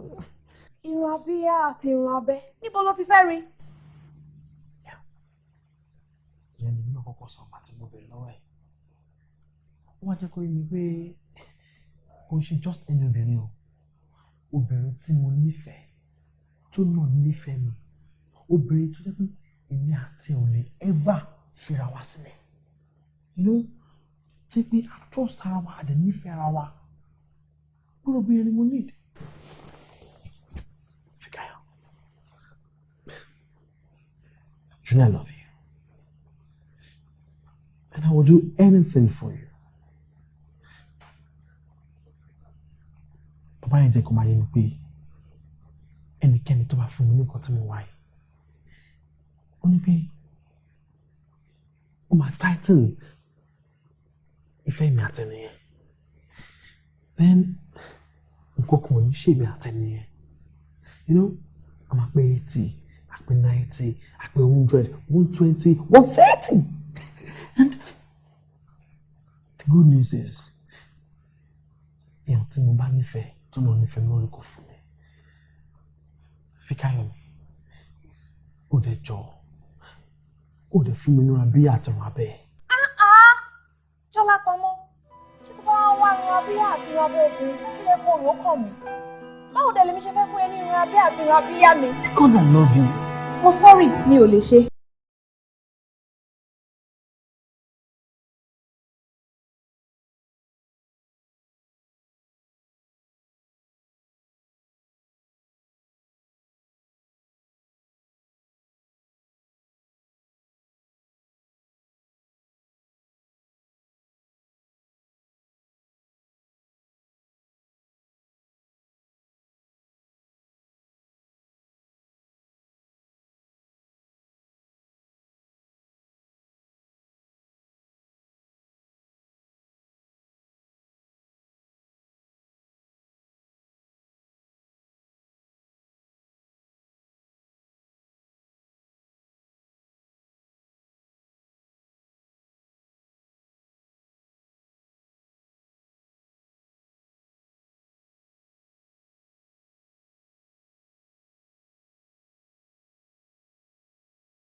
I know you can learn me.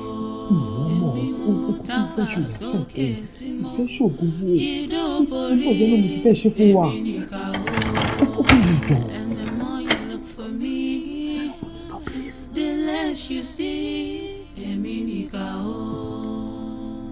jẹ́ nìyí. Tẹ́mi ni mo bá ìsọ̀rọ̀ ló ń wọ́ kápọ̀ mi. Kí ló ṣe ẹran torí kí ni? Ẹ wo dáàdì, mi ò lè ṣe mọ́. From now on, kò lè sí nǹkan kan láàrin wa mọ́. Òun tán ara nǹkan máa wà. Mi ò lè sí nǹkan kan bí báwo. Mo dẹ̀ ń bá ẹ sọ òdẹ̀ ńlá gidi. Mo ń bí ẹ, ṣé mo kí mi mọ àwọn wájú ẹ ni? Mo ní mi ò ṣe mọ́. Quiet! Ẹ pariwo. O fẹ́ kí ìyá ẹ gbọ́ ohun tá à ń sọ àbí? Máa pariwo dáàdì. Torí nǹkan tí ò dáa ò dáa. Kí ló dé ìlú?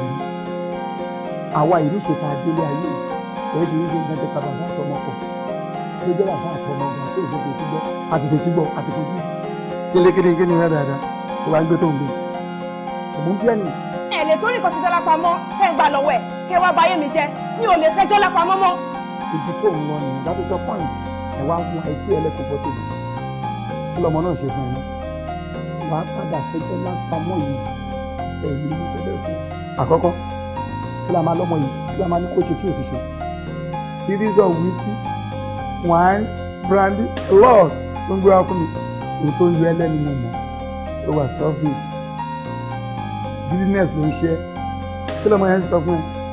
Ló béèrè nǹkan lọ́wọ́ ẹ. Ṣé ẹ ló wá fẹ́ fa wàhálà tó fẹ́ sọ́ ní gbòde? Tó láhùn.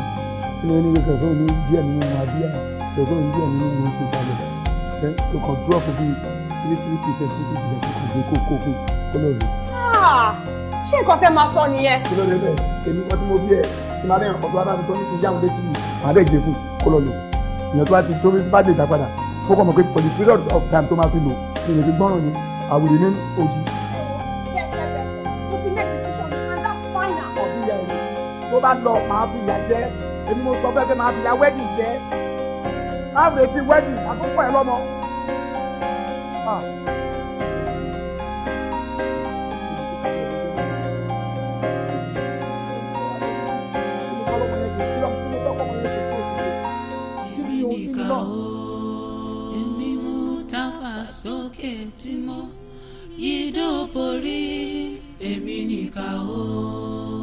And the more you look for me, Mommy, guess what? Mommy, look at this.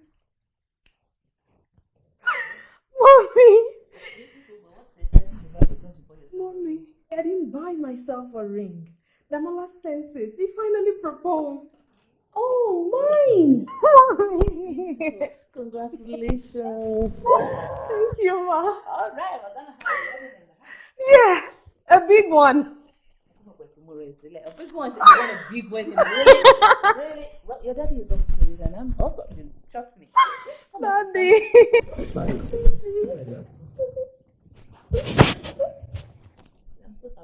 Oh, thank you, Mommy. I'm really excited. Daddy, okay, me, mobile fashion by to your share. Iṣẹ́ kí ni tẹ pẹ̀lú ti ṣe tọmọdé bá tó lọ́kọ ìdáná kó lọ́kàn náà ó kì í ṣọmọdé mọ́ tó bá dé sẹ́pọ̀ fẹ́ lọ ṣe ọ̀rẹ́ lọ́dọ̀ ọkọ ẹ̀ ṣé màá ní kó má lọ ọ́ òkè ẹ wá ṣe wedding tán nìyẹn ọkọ ẹ wá decide pé ẹ wo dáre jẹ́ kí ayé máa bọ̀ lọ́dọ̀ mi jàre pé òun fẹ́ kó gbé Nàìjíríà ṣé mi ni why I'm supposed to. Really? Oh yes. So you don't have any problem. Thank you, Daddy. Thank you. You're the best. I love you, Mother. Thank you. Love you more, Daddy. It don't be a bad idea if you live in Canada. At least all of us supervise some materials to one sense the company. So it's a two-way thing. Mm-hmm. That's another brilliant suggestion. So it's like alone. We to share from company, no? Salary and that tomorrow. I may go miss you. I will miss you too. Seriously. I'm gonna miss out here.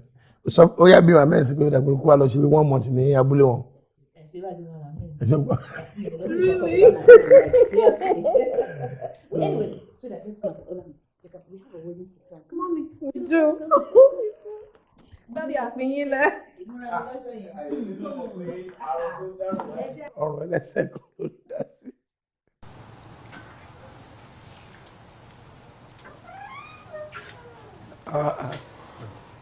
Gillet boy. Bàbá. Gillet. Bàbá ni ẹ̀. Ṣàlàáfíà ni. Mo jẹ́ ń tún bàbá mi. Báwo? ó máa léètì ẹ díẹ̀ tó fi débi. Ìgboro gangster níjà ẹ àkànṣe àrùn mọ́ra wọn. eléyìí burúkú ní ìgboro ń cry lọ́wọ́ yìí. àbá mi tẹ́rẹ̀ rò. ẹ wò mo ní kí wọ́n kọ́ mú nǹkan àgbà wa náà. as usual. ẹ bẹ́ẹ̀. wine ló tún gbé wá ìwọ bọ́ọ̀ yìí. daddy drink ni o.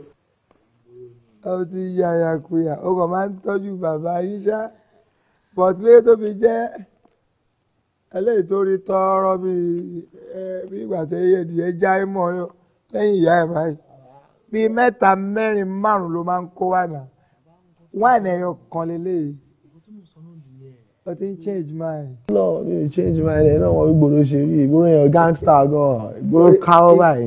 ìgboro ló affect wáìnì mi yẹn o kò sí wàhálà wàá bẹ ẹ mú. á dorí bàbá yín rú ṣé kì í ṣe wáìnì tó máa jẹ́ kí n máa yàgbẹ́. eléyìí àwa ìwọ nílé bẹ́ẹ̀ onítìrì bá dé ẹ̀rí pákéjì ẹ̀gán tó yàtọ̀ bó ṣe wà tẹ́ bá mú sóògbé kọ́ máa á tún ginger swagger yẹn ni o you know say. máa ń lọ bàbá ẹ má ìwọlé àrọ́pọ̀ ọ̀nà yóò kọ́ wọ̀. jẹ́ kí n gbọ́ kí ló ṣe.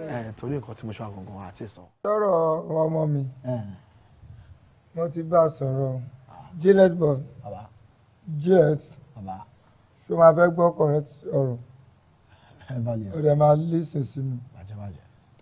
ǹjẹ́ láwọn toasters kan tán jẹ́ former one sí ẹ tẹ́lẹ̀. àwọn former toasters kẹ ẹ mi ò máa kí n ta sáwọn yẹn mọ́ ẹ mọ̀ pé ọmọ yín gangan ni mo love mo nífẹ̀ẹ́ ọmọ yẹn pé ọmọ papi as my ara yẹn lọ mo bá wọn sọ̀rọ̀ ọmọ mo ti dà wọn. pé wọ́n padà wàá pé ogun wọn padà this time. mo bá ọmọ mi sọ dẹ́ndẹ́ ọ̀rọ̀ mo advise ẹ̀ kó gbà mo yẹ bá sọ pé mo fẹ́ kẹ́ papòdà kẹjọ ṣe kó tiẹ̀ wo ṣe fún ẹ kó rí ẹ wálé kó ṣe irọ́ ṣe lórí ẹ̀ kọrin délẹ̀ wọ́n á wò pé ó easy fẹ́yàn láti mú ẹṣin lọ odò but you cannot force the horse to drink. àfi ẹmọ kan a lè padà change ẹ fún náà ìyẹn kan pàṣẹ fún lọ́wọ́ kan. ẹ kí n mú ọ̀bẹ kí n fọ́ orí ọmọ mi kí n wá kó ọ̀rọ̀ sí. ó yẹ kàn bá sọ̀rọ̀ iná sí gbogbo ẹ̀kan. jẹ́ o fẹ́ òdodo ọ̀rọ̀ ò fẹ́ gbọ́ mò ń sùn lọ́wọ́ náà sọ pé ó ń béèrè mi ń ta. mò ń sùn lọ́wọ́ gan bó tẹ̀ sí ń ọrùn gan seriously. àfi ẹ lògo lálẹ́. ẹ máa ń lògo sùngbà mi. àgọ́ wà lọ́wọ́ yìí. ẹ máa ń dress sùngbà mi. ẹtún dé fìlà.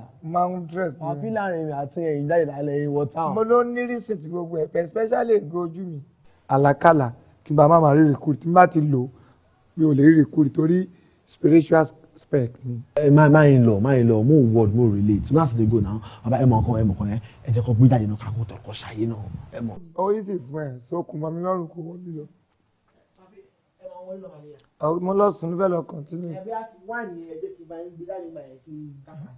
tí n bá sùn tí n bá jí tó bá ṣe lè dúró màá bá ẹ sọ̀rọ̀ kí n kọ́ lọ sùn náà.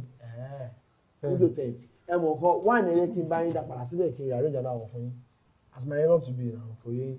tó bá gba wáìnì máa lọ má dúró mọ́ mo sùn mi ò sùn kó kan ẹ. ẹ ti ń bínú nìyẹn mo ṣeré mi. ó lè yọ kó lọ́wọ́ mi torí ẹ̀yin mi ṣe rush.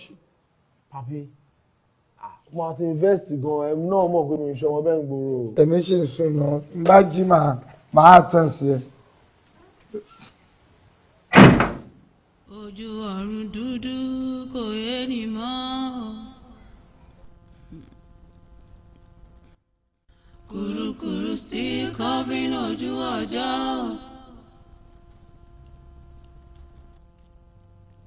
Irú kí lèyí àwa ò lè sọ.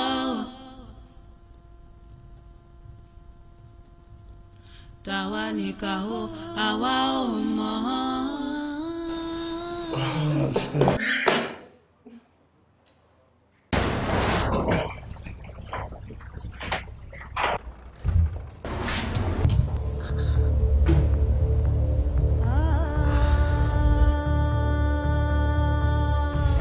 Sorry, sir.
sir. Ẹ ló ń bọ̀ lọ́wọ́. Mo ti wá ń di mọ́tò yín ta, sir. Yeah, mo wà ní compound wọlé síbí. Okay, sir. All right.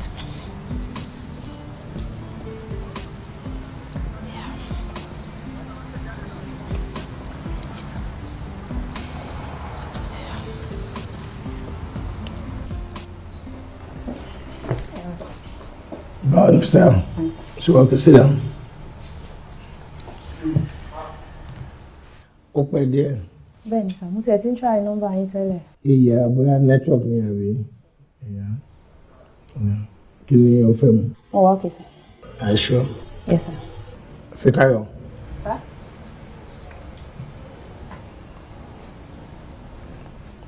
Látìgbà tí mo ti mọ ètò ìjọba mi ṣiṣẹ́, ó ń ṣe ọmọ tí ó jẹ́ oníranù, ó ń ṣe oníkébékébé. Mi ò dẹ̀ rí ẹ pé lẹ́ni àwọn ọ̀rẹ́ kan wá, ọ̀la àwọn ọ̀rẹ́ kan wá, no.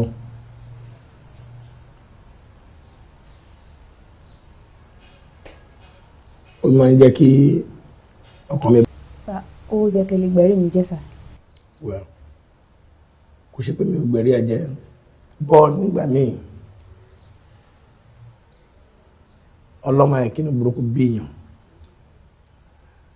bóyá ẹnìkan ṣe ọ̀yẹ́ mi fún ara mi mo hùwà kan tó kú díẹ̀ kí á tó to your side out of annoyance ó lè fi bínú sọ̀rọ̀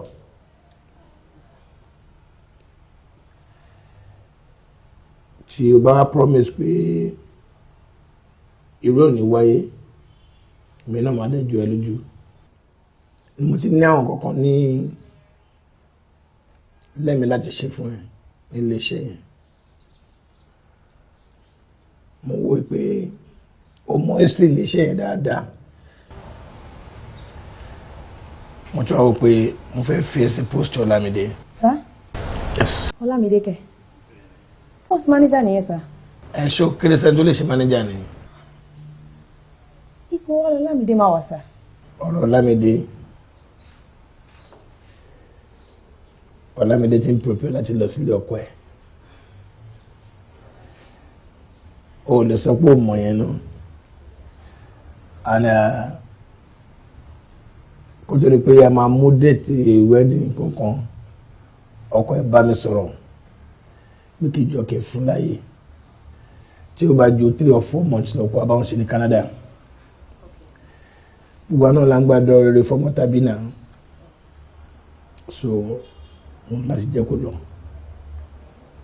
so lílọ tó ń bá lọ ìbẹ̀rẹ̀ yé ìwọ mo ṣe fẹ́ fi wọ síbẹ̀. Inú mi á dùn tẹ́ bá lè fulfill promise yín, sir. Láti gbà tó ti mọ̀ mi ṣe mo ẹ bá sọ̀rọ̀ kan kó má rí bẹ́ẹ̀ rí. Rárá sá o irú nǹkan báyìí ò lè ṣẹlẹ̀. Bó ṣe rí nìyẹn mo fẹ́ kó promise pé ọ̀rọ̀ Lámídé àti post of manager tí mo sọ ń sìn ọwọ́ ọ̀dẹ́bà tó ń ka ilẹ̀ sọ ń bí etí mi ò ní gbọ́. Sir, I trust me, sir. Kò sí ọkọ̀ kan tó lè gbé láti mi. I will so much appreciate that.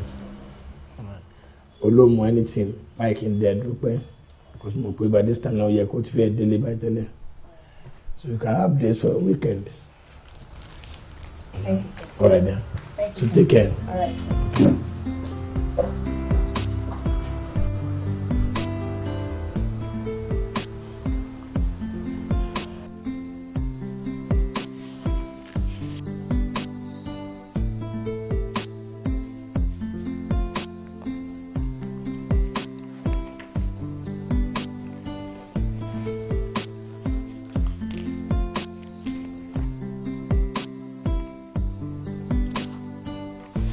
arábìnrin ṣé o sì kí ló tó ń ṣe músẹ́músẹ́ tó ń darí ẹ̀rìn síra ẹ̀ báyìí. I can't just explain how I'm feeling. Toward the end of the month, ẹ máa bá mi share testimony. testimony bíi ti báwo. In the next 2 or 3 weeks, mo máa di manager company wa. máa di manager company yìí. Olamide ńkọ́? We'll travel out. All about fiancé. Oh, I see. Wow. That calls for celebration. No. That's a good one. That's wonderful. Mubeyo. It's a good one. Congratulations. Àwọn ọmọ fẹ́ kó ṣe pẹ̀lẹ́pẹ̀lẹ́ o. Tẹ́yàn bá ti dé ipò ọlá kó má lè ń tòótọ́ kí n tí ò tó ẹ má bàa gbé ẹ ṣubú. Àbúrò mi ò yẹ. You have to be very careful now. Mo gbà, but directly or indirectly, ààyè mi tó yẹ kí n wà náà ni mo padà wà. Kí ni ìtumọ̀ yẹn? Ṣé báwọn ló yẹ kó jẹ́ dádì mi? Èmi tẹ̀ ti rí wọn gẹ́gẹ́ bí dádì mi ni. Dádì ẹ̀ ní ta ni? Ọ̀rọ̀ ìjákujàku ọ̀rọ̀ òṣèré ni ẹ. Ta ló sọ fún ẹ pé dádì ẹ̀ ni? Mo lè gbọ́ pé dádì ẹ̀ ni. Dádì ẹ̀ ní ta ni? Mọ́mì, ẹ wo, ẹ má fi nù mí, mo mọ̀ ọ́ jẹ. Grandma ti ṣàlàyé gbogbo nǹkan tó ṣẹlẹ̀ fún mi. Ṣé ìṣègbè nǹkan wà lára ọmọdé? Ṣé mi ò sọ fún ẹ pé ìwà àti grandma ọ̀rọ̀ ránù tẹjọ́ sọ? Ṣé mi ò sọ fún ẹ pé ọ̀rọ̀ jàtijàti ni? Ṣé mi ò sọ fún ẹ pé kò má believe grandma pé gbogbo tí grandma sọ yẹn wọ́n kàn sọ̀rọ̀ jakujaku ti wọn ni? And besides that, ṣó fẹ́ lé mi lé ọkọ? Tí bàbá ẹ bá gbọ́ ètò sọ ìwọ náà mọ̀rọ̀ ẹ̀dá tó jẹ́, ó lè jẹ́ pé láìlẹ̀ yìí náà lájú wá síta. What is wrong with you? Ẹ̀yin lẹ́mu, iṣu tó ti tayọ ebè, òun lè fẹ́ máa fẹ́ rúpẹ́ bò.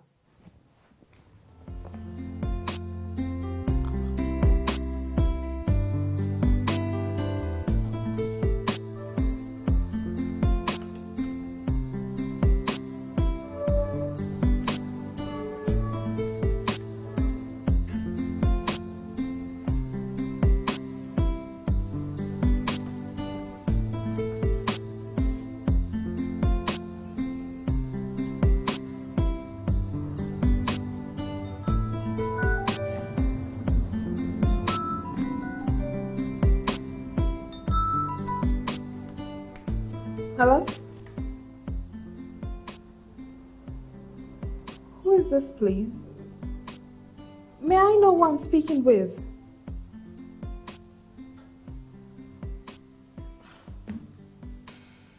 Check my email.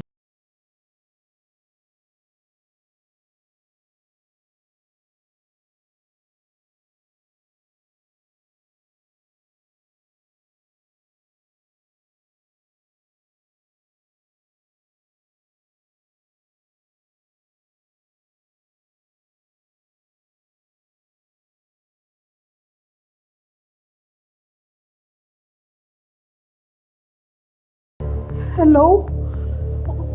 Who are you? Where are you? What?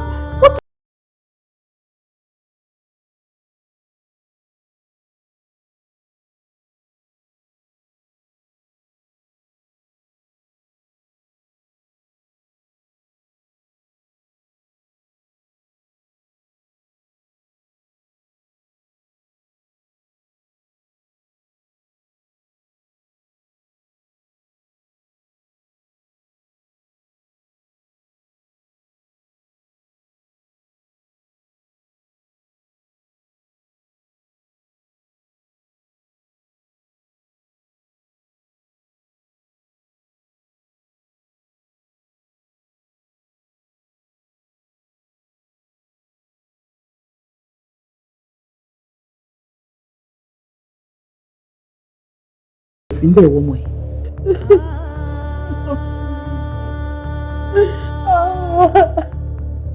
Omi ilẹ̀ sọ̀rọ̀ báyìí nígbà tó ṣe pé ìmọ̀ nǹkan tó ṣẹlẹ̀. Omi, where do I start from? Where? Ṣé táyé náà máa bá mi sunkún lórí ọ̀rọ̀ yìí ṣó pọ̀ jù ni? Where do I start from, Mom? I don't know. Where do I start from? Tí èmi bá ń bá ìwọ sunkún. Bọ́ tí mo bá ń bá ẹ sunkún. Kí ló ń sọ fára yìí kó ṣe wá? Wọ́n wò pé ó yẹ ká máa dúpẹ́ ní bí àṣírí ti ètí tú kó tó di pé ẹ má rí.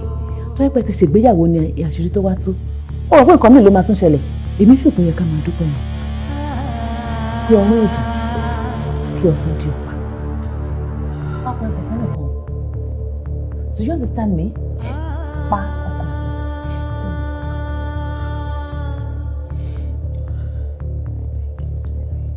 Everything will be alright. You see okay. Things will work out. Come here. It's alright, darling.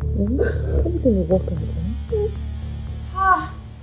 Olórí burúkú làwọn ọkùnrin o. Ṣẹ́rò kì í bá wọn ni, àbí wọn ò ní bẹ̀rù Ọlọ́run. Irú kan tó rúgbà kan ni wọ́n ò yàtọ̀ síra wọn. Àbí yàtọ̀ wo ló wà láàrin ọ̀pọ̀lọ́ àti kọ̀ǹkọ̀. Àwọn ọkùnrin ò mọ̀jú kán máa pa obìnrin lẹ́kún lọ. Pẹ̀lẹ́ ọ̀rẹ́ mi. Nǹkan tí mo mọ̀ ni pé gbogbo ọkùnrin tó ń gbomijé lójú obìnrin, omijé obìnrin á dá lẹ́jọ́. Ó ṣàmì ni. Èmi mà ti gbà fọlọ́run tèmi. Àbí kí dẹ̀ ni mo fẹ́ bọ́lọ́run fà? Níṣẹ́ tí Daddy discuss gan and mo ti decide pé mi travel mọ́. Kí ló dé tó travel mọ́? Torí Damola náà ni mo ṣe fẹ́ lọ tẹ́lẹ̀. Nígbà tóun dẹ̀ ti gbé ṣe ẹ̀dẹ́ tó ti patú tó fẹ́ pa, kí ni mo tún ní káàkiri fún? Dákí rárá jókòó sílé mi kí n fẹ̀dọ̀ lórí òróòrùn. Ṣé bí ó fẹ́ máa supervise àwọn ọjà táwọn suppliers yẹn fẹ́ máa supply wa ni? Ó dẹ̀ tún lè lọ o. Torí ojú mẹ́wàá kò jojú ẹni. Àwọn suppliers yẹn á dẹ̀ nọ́nà tó ń gbà play daddy. Àmọ́ tí wọ́n bá wà ń bẹ̀, á tún fọkàn balẹ̀. Ó dẹ̀ rí yẹn sọ. Bọ́ mi kò lè cope because gbogbo àwọn àdúgbò yẹn náà wọn ò jìnnà síra wọn. Kò sí bí mo ṣe máa lọ gbérù bẹ̀ yẹn nísìn tó jẹ́ pé we will run into each other someday. Ẹlẹ́gbẹ́ pé mo máa wà ní gímú ẹ̀ àbí kóun náà wà ní gímú mi. I really can't deal, seriously. Mo ti decide mi lọ mọ́. Ó ṣọ́ọ̀pọ̀ lọ mọ́. Fikayo, mi ò lọ mọ́. Anyways, the choice is yours. Pẹ̀lẹ́, má ronú mọ́ o. Torí nǹkan tó máa ṣe ni kò ní ṣaláì ṣe ni.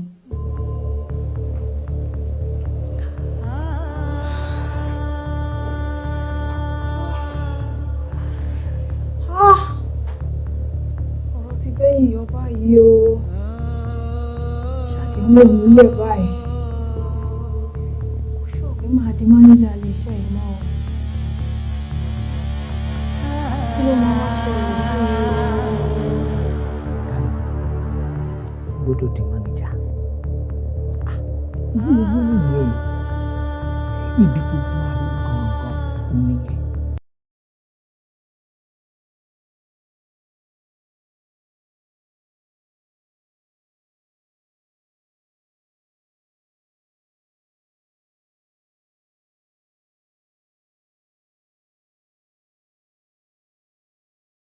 Tó bá fi lè fún ẹ, o lè má rí mi mọ̀ tí wàá fi dàrúgbó. Àti gòkè ọ̀la ò dẹ́ ọ̀hún. Àwọn tó ń gòkè ọ̀la tipátìkúkú náà fi ń gò. Bẹ́ẹ̀ ni, sórí ẹni tí ò bá ti ní jẹ́ ká jẹun yó. Tá a bá bẹ èṣù lọ́wọ́ ẹ̀ sí, kò léèwọ̀. Àti pé gbogbo ìdàkọ̀ lọ́lọ́run ń gbé. Ó láti múra gidi. Sọ́dún kan kí ẹ̀ múra gidi gbogbo ọ̀nà tó bá gbà ó ní kó fi fún. Ìrànlọ́wọ́ yín ni mo bá wá. Ọ̀rẹ́ mi kan ló gbá àyè tó tọ́ sí mi lọ́wọ́ mi. Látìgbà náà ni wọn fi fún mi ní nǹkan tó tọ́ sí mi mọ́. Mo wá rò ó títí mi ò rí rò. Èèyàn tí mo wá fọ̀rọ̀ lọ̀ ló wọ́n jẹ́ kó yé mi pé ẹni tó bá dákẹ́ kárẹ̀ á bá dákẹ́. Ènìyàn tó ń wò ṣùnùkùn ló ń sunkún àsùntànà. Bàbá ṣẹ̀dẹ̀ mọ̀ pé wọ́n ní ẹni tó bá bẹ́gi dínà fún ni tójú bá pa fírí ó lè ṣẹ́mi ẹni légbodò. Ẹni tó bá dẹ̀ kú òun ló relé ogbó. Èèyàn tó kù ló ń ṣayé lọ. Bàbá bẹ́mi ò ṣe wá ní kú bẹ́mi á kù òun ló gbé mi dọ́dọ̀ yín bàbá. Ó ní kú ikú ìpẹta lójú ẹ àgbà kì í dì mí lójú lẹ́sẹ̀ ó ní bá wọn kú. Bọ́rọ̀ ayé ṣe rí nù, ayé anamọ́nayé, ayé anamọ́ jàìjàì, ayé tá a dálẹ̀ tí ò kú wọ́n. Wò mí fọkàn rẹ balẹ̀. Àwọn èèyàn kan máa ń sọ wípé àbẹ̀gbé láyé, èmi ní ara o, mo ní àràgbé láyé. Èèyàn ráyé gbé ni, ẹni tó bá sá lọ́gbà òun lọ́gbà máa gbà. Wọ́n ti wá sá lọ́gbà báyìí ọgbà ọgbà ọ̀. Ẹni tá à ń sọ̀rọ̀ rẹ̀ yìí, ṣé o lè ráyè débi tí ó dókè? Dáadáa. Ti parí èrè rẹ̀ kẹ̀kan ní àárín. Wọ́n lọ padà wá, wọ́n fún ọ níṣẹ́ kan ó fi síbi tí ilé kò sí ó jẹ́ kọ́ mọ̀ wípé tá a fà tí ọ̀já ní jẹ́ náà omi fọkàn rẹ balẹ̀ ikú kan ò ní pa ọ́ àbúrò ní sí ọ́ ilé ò ní wó pọ̀ nígbà tó bá ti wù ọ́ pàṣẹ rẹ lẹ̀ kárí àtúnṣe o.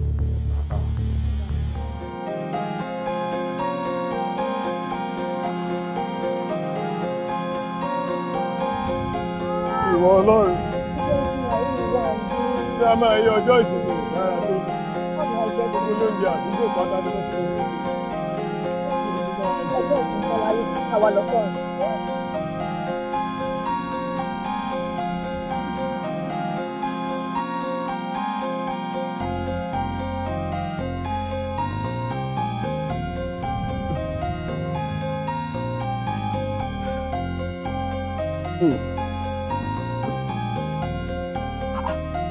àǹtí fi káyọ̀ ẹkú ìsinmi ṣé kò sí àbáyé. mo lọ sọ́dọ̀ ọ̀rẹ́ mi ni bí mo ṣe wá rí yín ni mo ní kí n yà. ẹ ṣe Ọlọ́run máa nífẹ̀ẹ́ yìí náà. àmín níbo lẹ á lọ. mo lọ bì kankan ibi lọ́mílọ́mí nínú. ẹ lọ jẹun.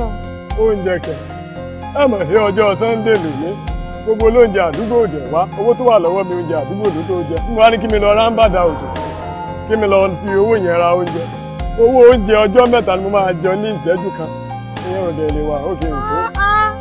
ẹ fọ́ ni èwo ni roundabout ni wọ́n ń pè é ó dà mọ́ ń bọ̀.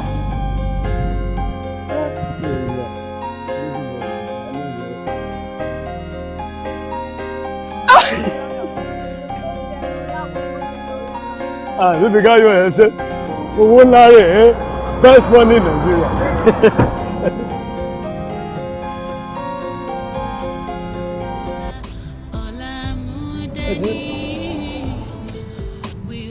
owó rẹ̀ ẹ́.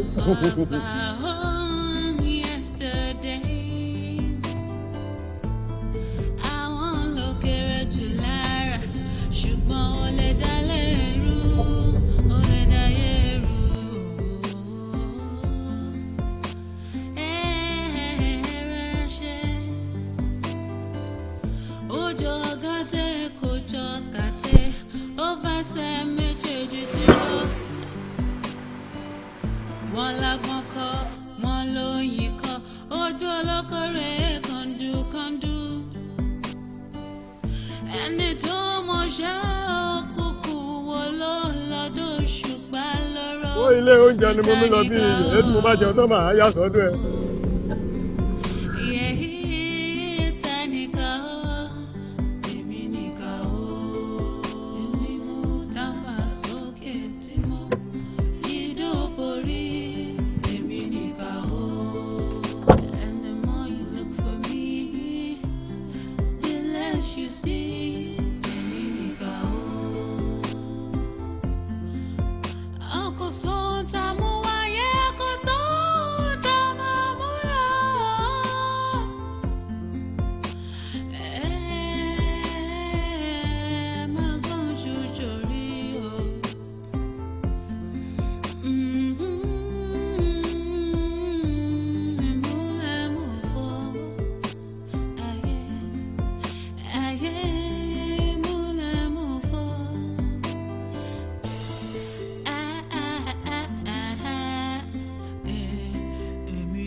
ilé wa báyìí o.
èmi ni mo para mi ẹnìkan kọ́kọ́ láti àtàrí ìtàn tí girama sọ fún mi léyìí tí ó fa ìkùnsínú fún mi tí ó jẹ́ kí n para mi. Ó kárí èmi náà mọ̀ tẹ́lẹ̀tẹ́lẹ̀ rí pé ẹni àìfọ̀lóró gbẹ̀yìn ó tiẹ̀ wá pa ọ́ kò ní ṣàìrí tẹ̀mí rẹ̀ ó yá o òkú tó kúkú kì í bá láyé rojọ́ mọ́ ìra kó o náà lọ sáyè rẹ̀ lọ́rọ̀ mọ́ bí gbàgbé fẹ́ẹ́lẹ́ kò fìgbà ló gbégi ẹ̀bá ọ̀nà gbéra.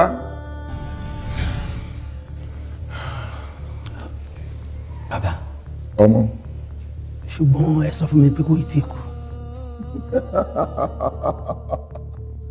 Òótọ́ ni ó mọ̀ wípé bá a bá pọ̀ ti kú nígbà ọ̀hún ní àǹfààní àti gbọ́tẹ̀nu rẹ̀ kò ì tí ìkú tí mo wí nígbà ọ̀hún òun ló fi láyé ló ti ṣe fún wa àmọ́ ní báyìí ó ti kú ó ti dé ní ẹ̀kọ́ lá.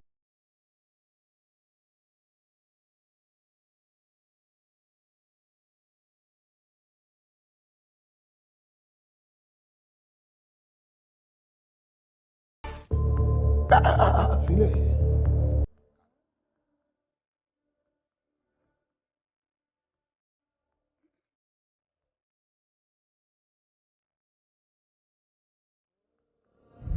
Dáńdé bí ọ̀rọ̀ Fíkáyọ̀ ṣe rí nìyẹn o ọwọ́ gẹ̀dẹ̀ ló pọ̀ gẹ̀dẹ̀.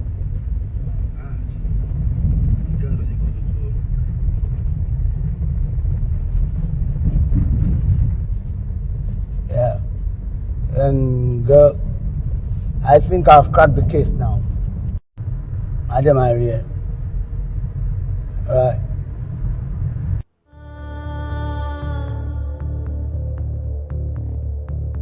Fíkáyọ̀ ló dùn.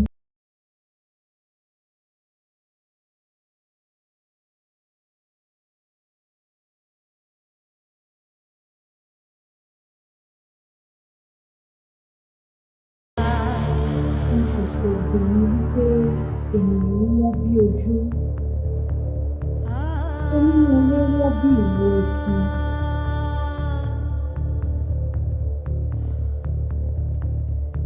Ìpìlẹ̀ ènìyàn wọn ṣe bá dáṣọ. Ìpìlẹ̀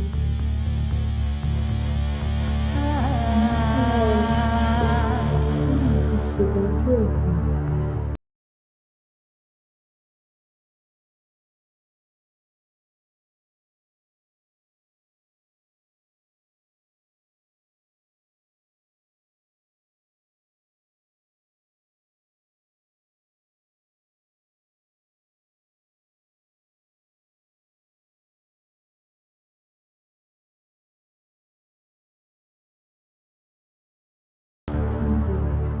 Who is the person?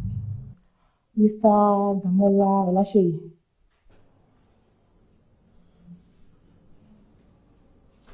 Baby.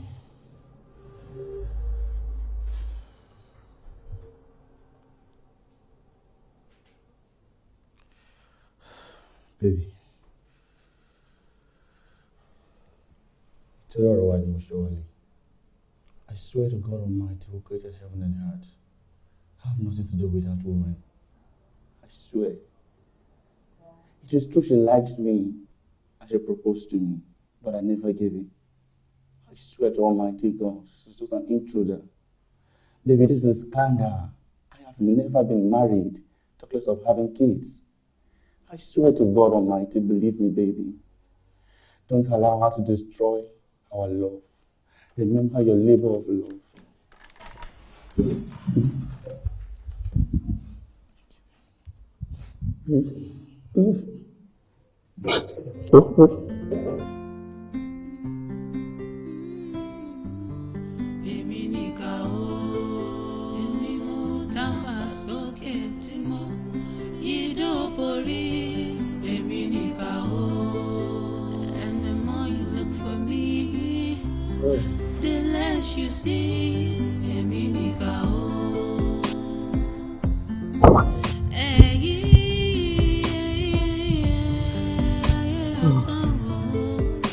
Yeah. ayé tá a ká